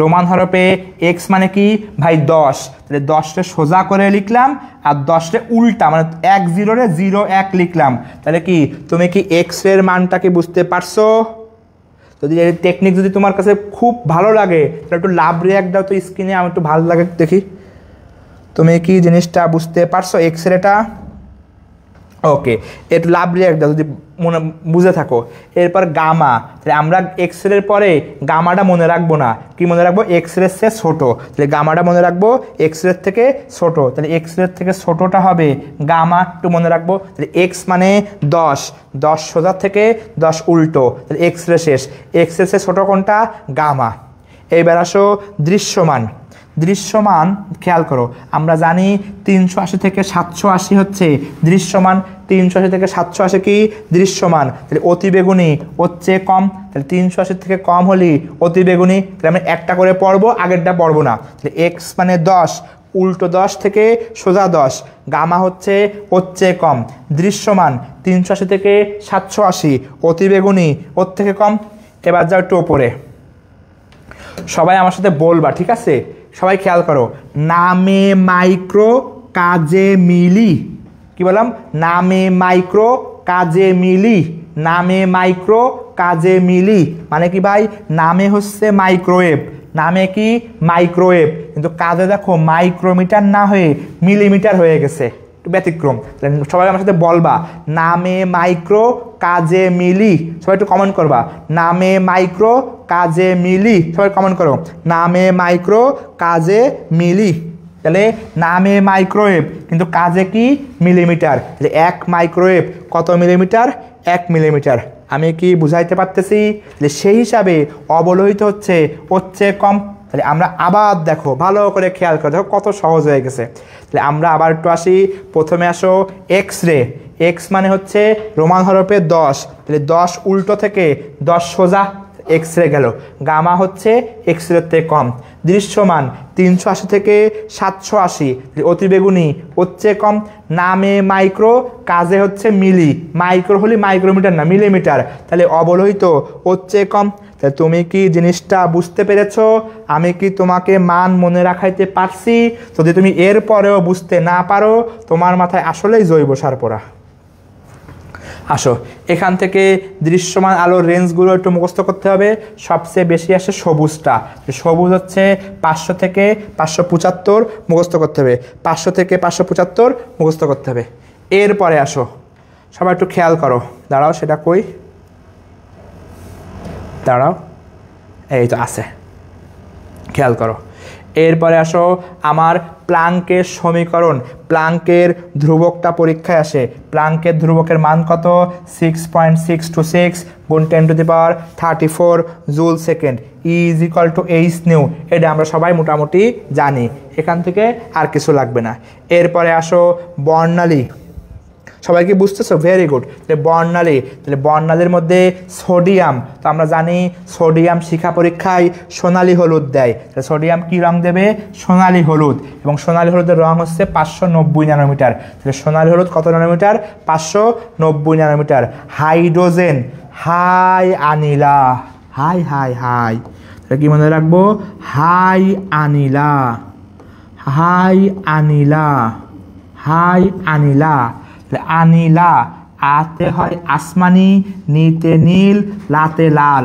হাই মানে হাইড্রোজেন, আতে আসমানি, নিতে নীল, লাতে লাল। সবাই কমেন্ট করো হাইড্রোজেন কি কি রং দেয়? আনিলা। হাইড্রোজেন কি কি রং দেয় একটু কমেন্ট করো তো। আনিলা, হাই আনিলা, হাই আনিলা। তাহলে হাইড্রোজেন কি কি দেয়? হাই আনিলা, আসমানি, নীল, লাল। হাই হাই আনিলা, হাই হাই কেন? কারণ আনিলা মাটির কলস ভেঙে ফেলছে। আনিলা কি ভাঙছে? মাটির কলস ভাঙছে। আনিলা কি ভাঙছে? মাটির কলস ভাঙছে। মাটি মানে মার্কারি, মাটি মানে মার্কারি। কলস, কতে কমলা, লতে লাল, শতে সবুজ। তাহলে মাটির কলস। হাই আনিলা, মাটির কলস। তাহলে হাই মানে হাইড্রোজেন, আনিলা আসমানি, নীল, লাল। মাটির কলস, মাটি মানে মার্কারি, কমলা, লাল, সবুজ। এটা মেডিকেলে আসছে যে মার্কারি কোন কোন রং দেয়।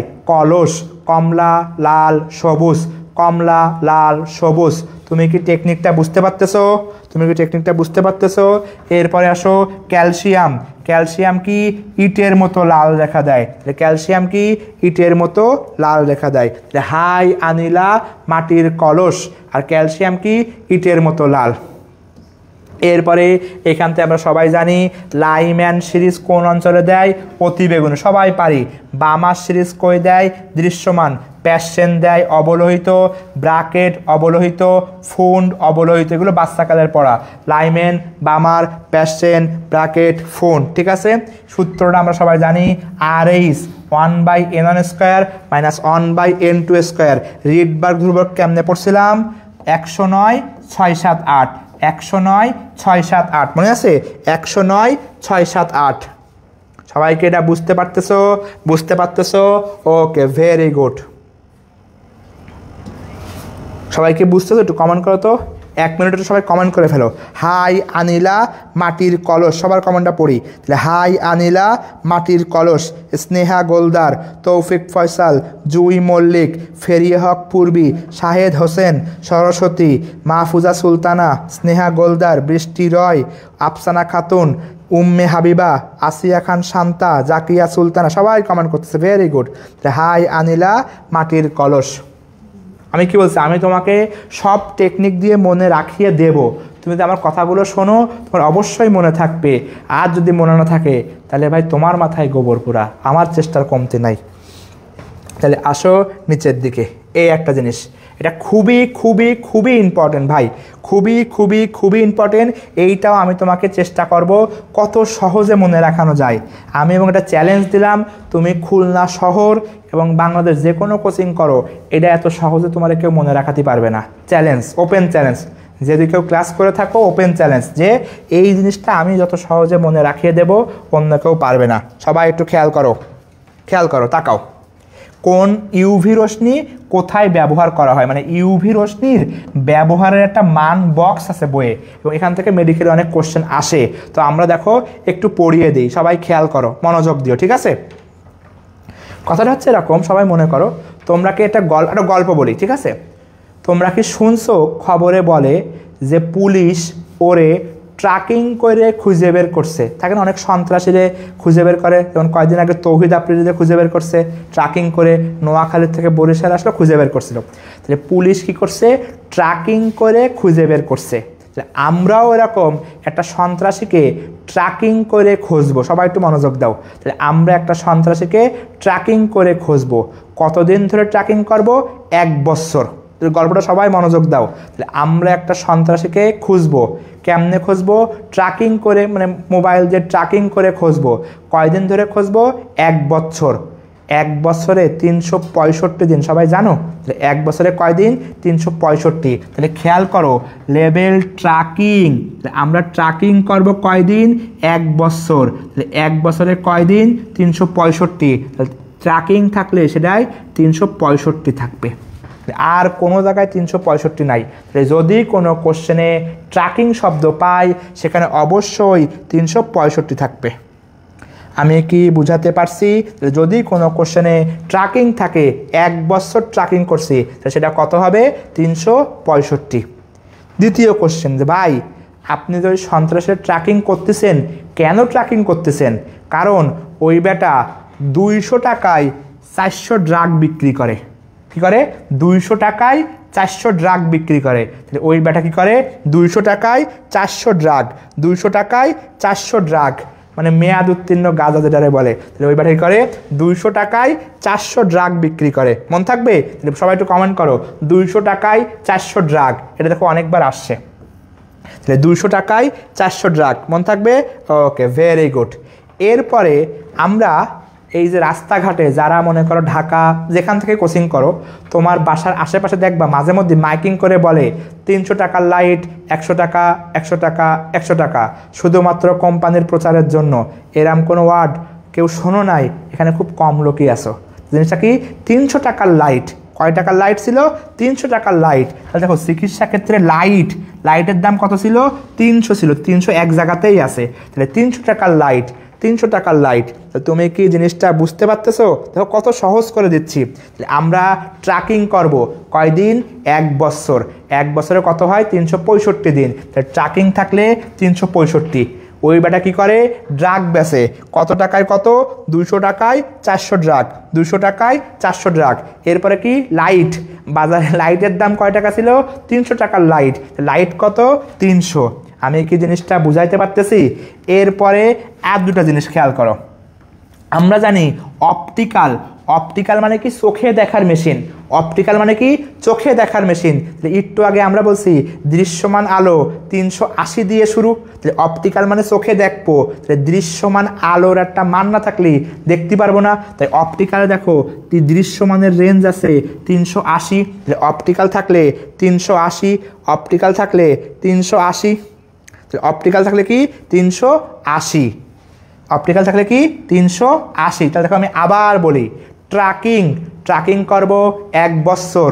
কয়দিন? 365 দিন। তাহলে ট্র্যাকিংয়ে থাকবে 365। অপটিক্যাল মানে চোখে দেখবো, চোখে দেখার আলোর রেঞ্জ কত? 380।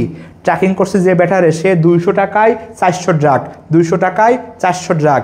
আর লাইটের দাম কয় টাকা ছিল? 300 টাকা। তা লাইট কত? 300 টাকার লাইট, 100 টাকা, 100 টাকা, 100 টাকা। লাস্ট হচ্ছে প্রোটিন অ্যানালাইসিস।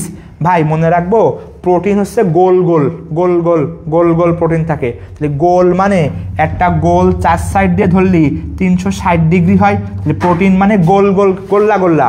প্রোটিন গোল্লা মানে 360, প্রোটিন গোল্লা মানে 360। তুমি কি জিনিসটা বুঝতেছো? তাহলে প্রোটিন গোল্লা মানে কি 360, তাহলে প্রোটিন গোল্লা মানে 360।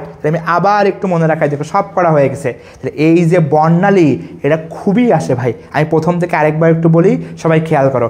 প্রথম হচ্ছে এক্স রে, এক্স মানে কি ভাই 10, তাহলে 10 সোজা থেকে 10 উল্টো গেল। এরপর হচ্ছে গামা হচ্ছে এক্সের চেয়ে কম। এরপর দৃশ্যমান 380 থেকে 780, তাহলে অতিবেগুনি 380 থেকে কম। এরপর হচ্ছে নামে মাইক্রো, কাজে মিলি, তাহলে মাইক্রোওয়েভ হচ্ছে মিলিমিটার, তাহলে অবলোহিত হচ্ছে ওর থেকে কম। এবার সব ব্যবহার, যদি আমাদের পরীক্ষা আসে লেভেল ট্র্যাকিং, তাহলে ট্র্যাকিং করব 1 বছর মানে কয় দিন? 365 দিন, তাহলে ট্র্যাকিং থাকলে 365 হবে। অপটিক্যাল মানে চোখে দেখা, চোখে দেখার আলো 380 থাকবে। 200 টাকায় 400 ড্রাগ, 200 টাকায় 400 ড্রাগ। গোল গোল প্রোটিন, গোল মানে 360, তাহলে গোল মানে 360। আর লাইটের দাম কয় টাকা ছিল? লাইটের দাম ছিল 300 টাকা। সবাই কি জিনিসটা বুঝতে পেরেছো? যদি তুমি এটা প্রথমবার শিখে থাকো একটু ওয়াও রিয়াক্ট দাও দেখি কেমন লাগে, একটু ওয়াও রিয়াক্ট দাও দেখি পারো কিনা। ওকে, এরপরে আসো, এইখানে আছে আমেরিকার ডলারের কোনটার রং কি? অনেক সময় পরীক্ষায় আসে, অনেকে টেকনিকটা জানো, সেটা হচ্ছে নি লা স হ ক, মানে নিচ থেকে উপরে গেলাম, তাহলে হয় নি লা স হ ক, নীলাশ হক। 5, 10, 20, 50, 100 টাকার নোট, তাহলে নীলাশ হক, নীলাশ হক, ঠিক আছে? 5, 10, 20, 50, 100।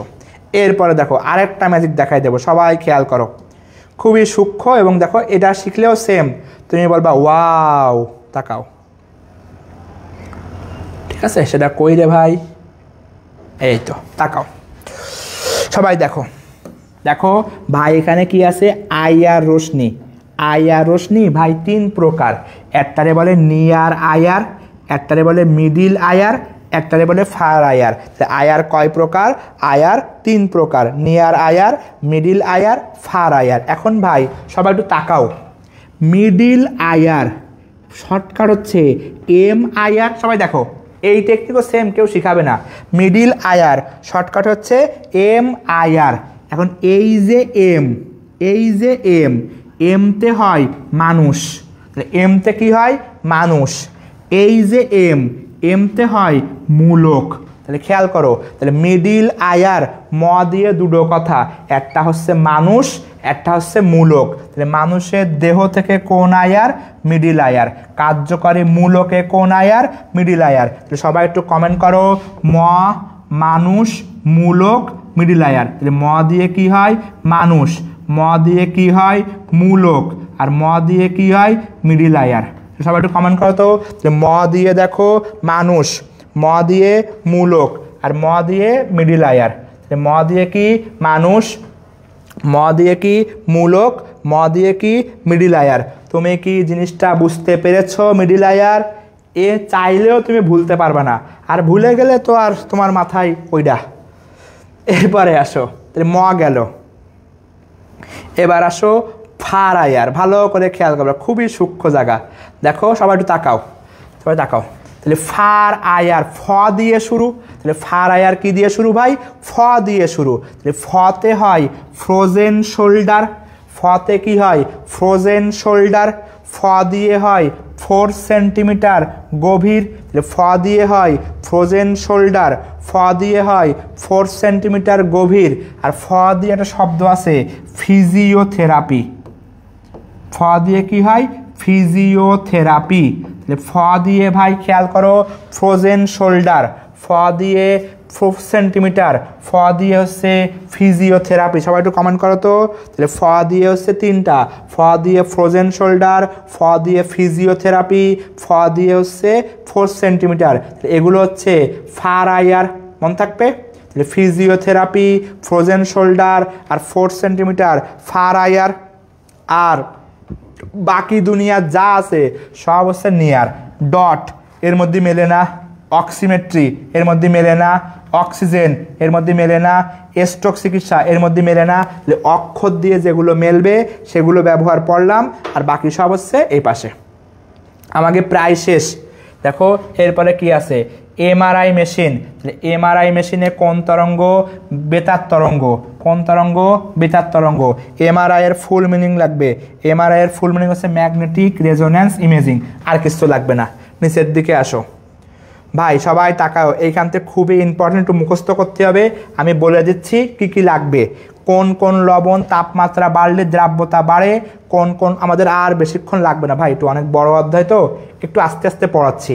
আমি চাইলে অনেক দ্রুত পড়াতে পারতাম, একটু আস্তে আস্তে পড়াচ্ছি। অধ্যায়টা একটু সবাই একটু মনোযোগ দিয়ে শোনো, খিদে লাগলে মাঝখান থেকে খেয়ে নাও। তাহলে তাপমাত্রা বাড়লে দ্রাব্যতা বাড়ে কাদের? তাপমাত্রা বাড়লে দ্রাব্যতা কমে কাদের? একটু মুখস্থ করতে হবে, আসলে তেমন আসে নাই, জাস্ট কোচিংয়ে দিয়ে দেয়, এখান থেকে আর তেমন কিছু লাগবে না।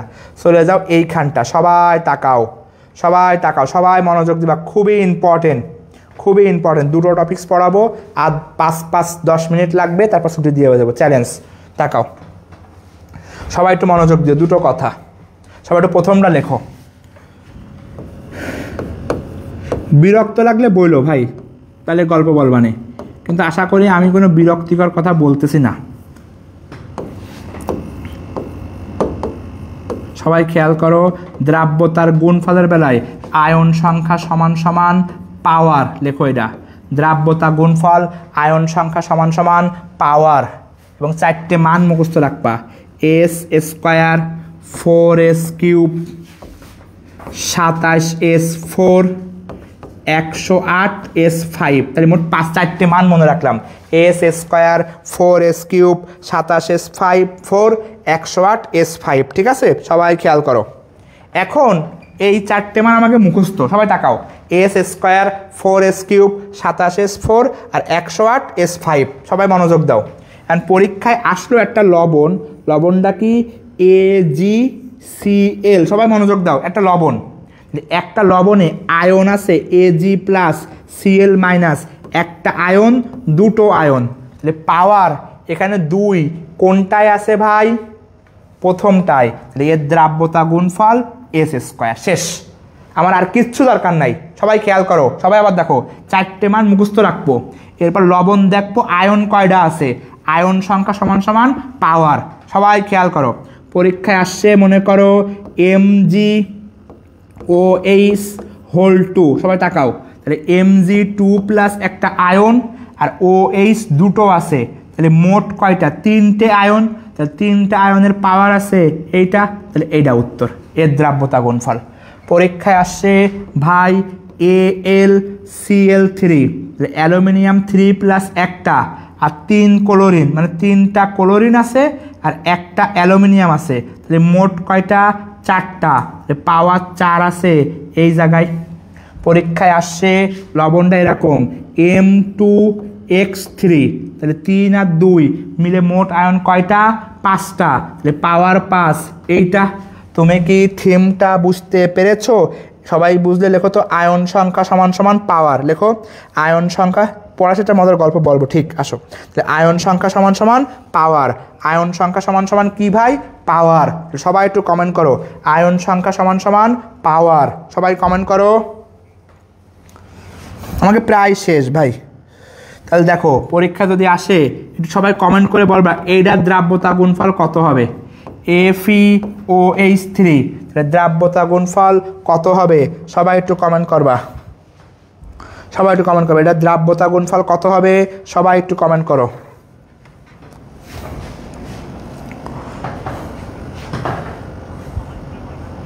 তাহলে এটা দ্রাব্যতা গুণফল কত হবে?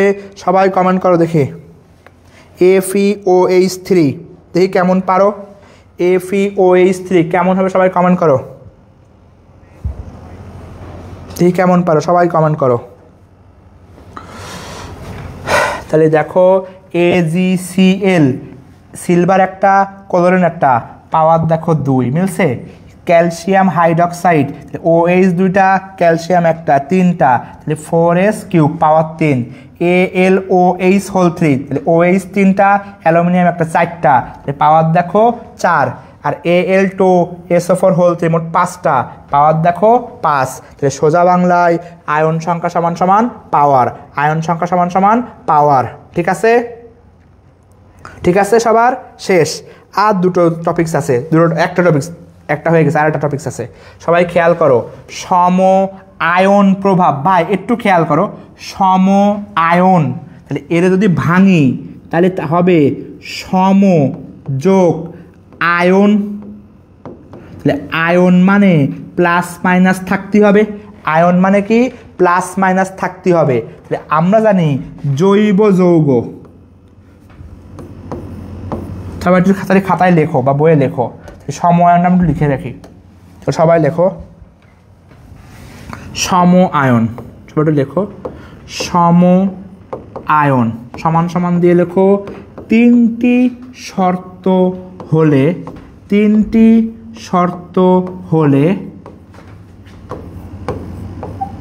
সমআয়ন দেখাবে। সবাই লেখো সমআয়ন, 3টি শর্ত হলে সমআয়ন দেখাবে। অপশন 1 দাও, দিয়ে লেখো একই আয়ন থাকবে। অপশন 2 দাও, একটি সবল একটি দুর্বল হবে। অপশন 3 দাও,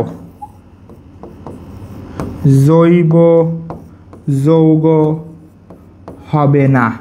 এবং চ্যালেঞ্জ, সময়ায়ন আল্লাহর দুনিয়ায় যা আছে সবগুলো হয়ে যাবে, সময়ায়ন আল্লাহর দুনিয়ায় যা আছে সবগুলো হয়ে যাবে। সবাই একটু খেয়াল করো, এই 3টা পয়েন্ট একটু স্ক্রিনশট নিয়ে রাখো তো, সবাই একটু স্ক্রিনশট নিয়ে রাখো। দেখো আমি এত সহজ করে বুঝাবো, তোমার জীবনে আর কোনোদিন ভুল হবে না। সবাই একটু স্ক্রিনশট নিয়ে রাখো। তাহলে সময়ায়নের কয়টা সত্য? 3টা সত্য। সময়ায়নের কয়টা সত্য? 3টা সত্য। সবাই দেখো কি কি লিখছি, একই আয়ন থাকবে, একটা সবল একটা দুর্বল হবে, জৈব যৌগ হবে না। তাহলে সবাই একটু দেখো, পরীক্ষায় আসছে, সবাই দেখো H2S আর CH4 দিয়ে বলছে এরা সমআয়ন দেখাবে কি দেখাবে না। আমরা 3টা পয়েন্ট যাই, একই আয়ন থাকবে, হাইড্রোজেন হাইড্রোজেন, একটা সবল একটা দুর্বল। 3 নম্বর, জৈব যৌগ হবে না, মিথেন একটা জৈব যৌগ চলে আসছে, তাহলে এর সমআয়ন প্রভাব দেখাবে না। ভালো করে খেয়াল করো, তাহলে সমআয়ন হওয়ার জন্য 3টা সত্য থাকতে হবে। আবার একটু খেয়াল করো, পরীক্ষায় আসছে, সবাই তাকাও, NaOH CH3OH দিয়ে বলো সমআয়ন দেখাবে কিনা। তাহলে একই আয়ন OH আছে, সবল একটা দুর্বল একটা আছে, কিন্তু জৈব যৌগ চলে আসছে, তাহলে এইটাও সমআয়ন দেখাবে না। দেখছো কত সহজ। পরীক্ষায় আসছে HCl আর HNO3 সমআয়ন দেখাবে কিনা। তাহলে H একই আয়ন, বলছি একটা সবল একটা দুর্বল, এখানে দুটোই পাওয়ারফুল অ্যাসিড, তাহলে এও সমআয়ন দেখাবে না। আমি কি তোমাকে বুঝাইতে পারতেছি সমআয়ন কাকে বলে? এইবার এই যে সবল, খেয়াল করো, এই যে সবল, এই সবল দুর্বলের পাশে এখানে অবলিক দিয়ে লেখো লবণ। সবল দুর্বলের বদলে একটা লবণ থাকতে পারবে। সবাই একটা খেয়াল করো, পরীক্ষায় আসছে H2CO3 আর HCl, তাহলে একই আয়ন হাইড্রোজেন, একটা দুর্বল একটা সবল, জৈব যৌগ নাই, তাহলে এটা সমআয়ন দেখাবে। পরীক্ষা আসছে NaOH NH4OH, তাহলে একই আয়ন আছে হাইড্রক্সিল, এটা সবল এটা দুর্বল, জৈব যৌগ নাই, সমআয়ন দেখাবে। তুমি কি জিনিসটা বুঝতে পেরেছো? সমআয়ন কে দেখাবে কে দেখাবে না, তুমি কি বুঝতে পেরেছো? যদি কোথাও 3টে শর্ত মানে সে সমআয়ন দেখাবে, আর যদি না মানে তাহলে সমআয়ন দেখাবে না। তাহলে আমরা একটু খেয়াল করি, দেখো খেয়াল করো, সবাই একটু দেখো, H2S HCl, তাহলে একই আয়ন আছে, একটা সবল একটা দুর্বল আছে, জৈব যৌগ নাই, সমআয়ন দেখাবে। খেয়াল করো NH4 আর NH4 একই আয়ন আছে, লবণ আর দুর্বল আছে, জৈব যৌগ নাই, সময়ন দেখাবে। এবার দেখো এখানে আসো, AlOH3 জিঙ্ক হাইড্রক্সাইড, একই আয়ন আছে, একটা সবল একটা দুর্বল, জৈব যৌগ নাই, সময়ন দেখাবে। NaCl HCl, একই আয়ন আছে, একটা লবণ একটা সবল আছে, জৈব যৌগ নাই, সময়ন দেখাবে। আমি কি তোমাকে বুঝাইতে পারছি? সময়ন এর চেয়ে সহজ করে কেউ পারবে না, গ্যারান্টি। এবার আসো, আর অল্প কিছু আছে, এইসব এখন লাগবে না ভাই, এগুলো হচ্ছে সেকেন্ড পেপারের পড়া, এগুলো এখন পড়ার দরকার নাই, সেকেন্ড পেপারে যখন পড়বো সেগুলো আমরা দেখব। একটু চলে যাও নিচের দিকে, শিখা পরীক্ষা আমাদের আর দেখো আর 2 পেজ আছে। শিখা পরীক্ষা আমাদের খুবই ইম্পর্টেন্ট, 4টে পড়তে হবে। একটা হচ্ছে পটাশিয়াম বললি বেগুনি, পটাশিয়াম বললি কি বেগুনি, কপার বললি কি নীলাভ সবুজ, এগুলো মুখস্থ। সোডিয়াম সোনালি হলুদ, সোডিয়াম সোনালি হলুদ, আর ক্যালসিয়াম হচ্ছে ইটের মতো লাল শিখা। আর এই কটা পড়লেই হয়, অন্যগুলো লাগে না। এখন যদি কেউ চাও ভাই আমাকে মনে রাখিয়ে দেন, আমি তো বলছি আমি তোমাকে সব মনে রাখিয়ে দেবো, তাহলে সবাই একটা সূত্র লেখো, সূত্রটা লেখো, লিখে আমি সেই সূত্র যে একটু আগে যেটা বলছিলাম, সোনার ভয়তে বিয়ে করতেছি না, তাই না, সবাই একটু লিখে রাখো সূত্রটা। বিয়াতে মানে বিয়ে যেটা বিয়া লিখলাম, বিয়াতে মনে করো কালো কোণে, তাহলে একটা মেয়ে মনে করো একটু গায়ের রং চাপা, তার বিয়ে করতে গেলে সবাই তো বিয়ে করতে চাবে না, অনেকে আমাদের দেশের অনেকে এই কুসংস্কার বিশ্বাস করে। কালো কোণে লেখো সোনা পাবে, তাহলে বিয়াতে কালো কোণে, যদিও এটা রেসিজম কথা হয়ে যাচ্ছে, প্লিজ মাইন্ড করো না, আমি জাস্ট মনে রাখার টেকনিকের জন্য বলতেছি। তাহলে বিয়াতে কালো কোণে সোনা পাবে, তাহলে বি মানে বেরিয়াম, আতে হয় আপেল গ্রিন, তাহলে দেখো কি লেখা আছে, তাহলে খেয়াল করো, বিতে হচ্ছে বেরিয়াম, আতে হচ্ছে আপেল গ্রিন, তাহলে আতে হচ্ছে আপেল গ্রিন। কা মানে ক্যালসিয়াম, কা মানে কি ক্যালসিয়াম। লো মানে লোহিত বা লাল। কতে হয় কপার, কতে হয় কপার। নেতে হয় নীল, নেতে হয় নীল, কপার হচ্ছে নীল। সোনা সোডিয়াম সোনালি, সোডিয়াম সোনালি। পাবে পতে হয় পটাশিয়াম, বেতে হয় বেগুনি, পতে হয় পটাশিয়াম, বেতে হয় বেগুনি। তাহলে সূত্রটা আবার একটু লেখো, বিয়াতে কালো কোণে সোনা পাবে, বিয়াতে কালো কোণে সোনা পাবে, তাহলে বিতে বেরিয়াম, আতে apple green, barium apple green. কালো ক্যালসিয়াম লাল, ক্যালসিয়াম লাল। কোণে কপার নীল, কপার নীল। সোনা সোডিয়াম সোনালি হলুদ। পাবে পটাশিয়াম বেগুনি। আমি একটু লিখে দিচ্ছি, সবাই স্ক্রিনশট নিয়ে রাখবা। আমি আবার একটু লিখি, সবাই কি লিখলাম, বিয়াতে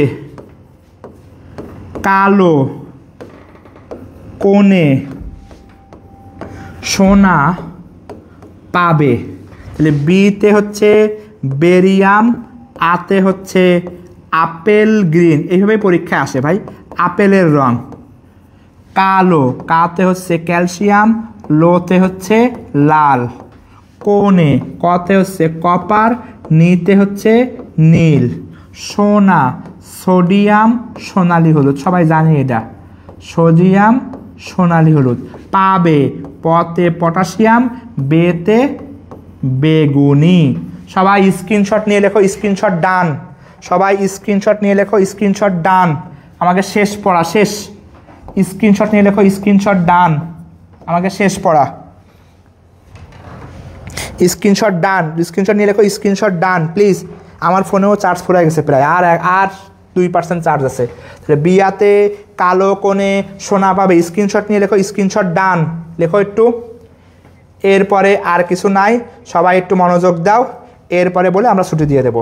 এই একটা স্ক্রিনশট নিবা, আরেকটা স্ক্রিনশট নিয়ে ছুটি। দেখো স্ক্রিনশট ডান লিখছো, গুড। এরপরে এটা লিখে ছুটি শেষ। 1 নম্বর পয়েন্ট লিখো, খাওয়ার জিনিস, তীর চিহ্ন দিয়ে লেখো দ্রাবক নিষ্কাশন। 2 নম্বর লেখো জৈব যৌগ দিয়ে লেখো, এটা লিখে শেষ ভাই, এই স্ক্রিনশটটা নিয়ে ছুটি দিয়ে দেব। আংশিক পাতন। 3 নম্বর লেখো সুগন্ধ থাকলে বাষ্প পাতন। 4 নম্বর লেখো উদ্দায়ী থাকলে ঊর্ধ্ব পাতন। 5 নম্বর লেখো গ্লিসারিন হলে নিম্নচাপ। আর লাস্ট অ্যালকোহল। অ্যালকোহল হলে সমস্ফুটন। একটু কঠিন ভাই, কিন্তু কঠিন না, এটা যে কতটা তোমার হেল্প করবে তুমি একটু পরেই বুঝবা। এটা স্ক্রিনশট নাও, এটা সবাই স্ক্রিনশট নাও, এটা আমাদের শেষ, প্রায় শেষ। স্ক্রিনশট নাও, স্ক্রিনশট লিখে ডান লেখো। সবাই একটু স্ক্রিনশট নাও ভাই, সবাই একটু স্ক্রিনশট নাও। স্ক্রিনশট নিয়ে আমি তোমাকে দেখাই দিচ্ছি। নিশ্চয় স্ক্রিনশট, ওকে ডান। এটা স্ক্রিনশট নিয়ে নাও প্লিজ, নিয়ে একটু তীর চিহ্ন দাও, তাহলে আমাদের এই ব্যবহারগুলো আসবে। ভাই সবাই একটু তাকাও, আমাদের ব্যবহার আমরা দেখো কি বলছে, তো দেখো তো কি লিখছি, জৈব যৌগ।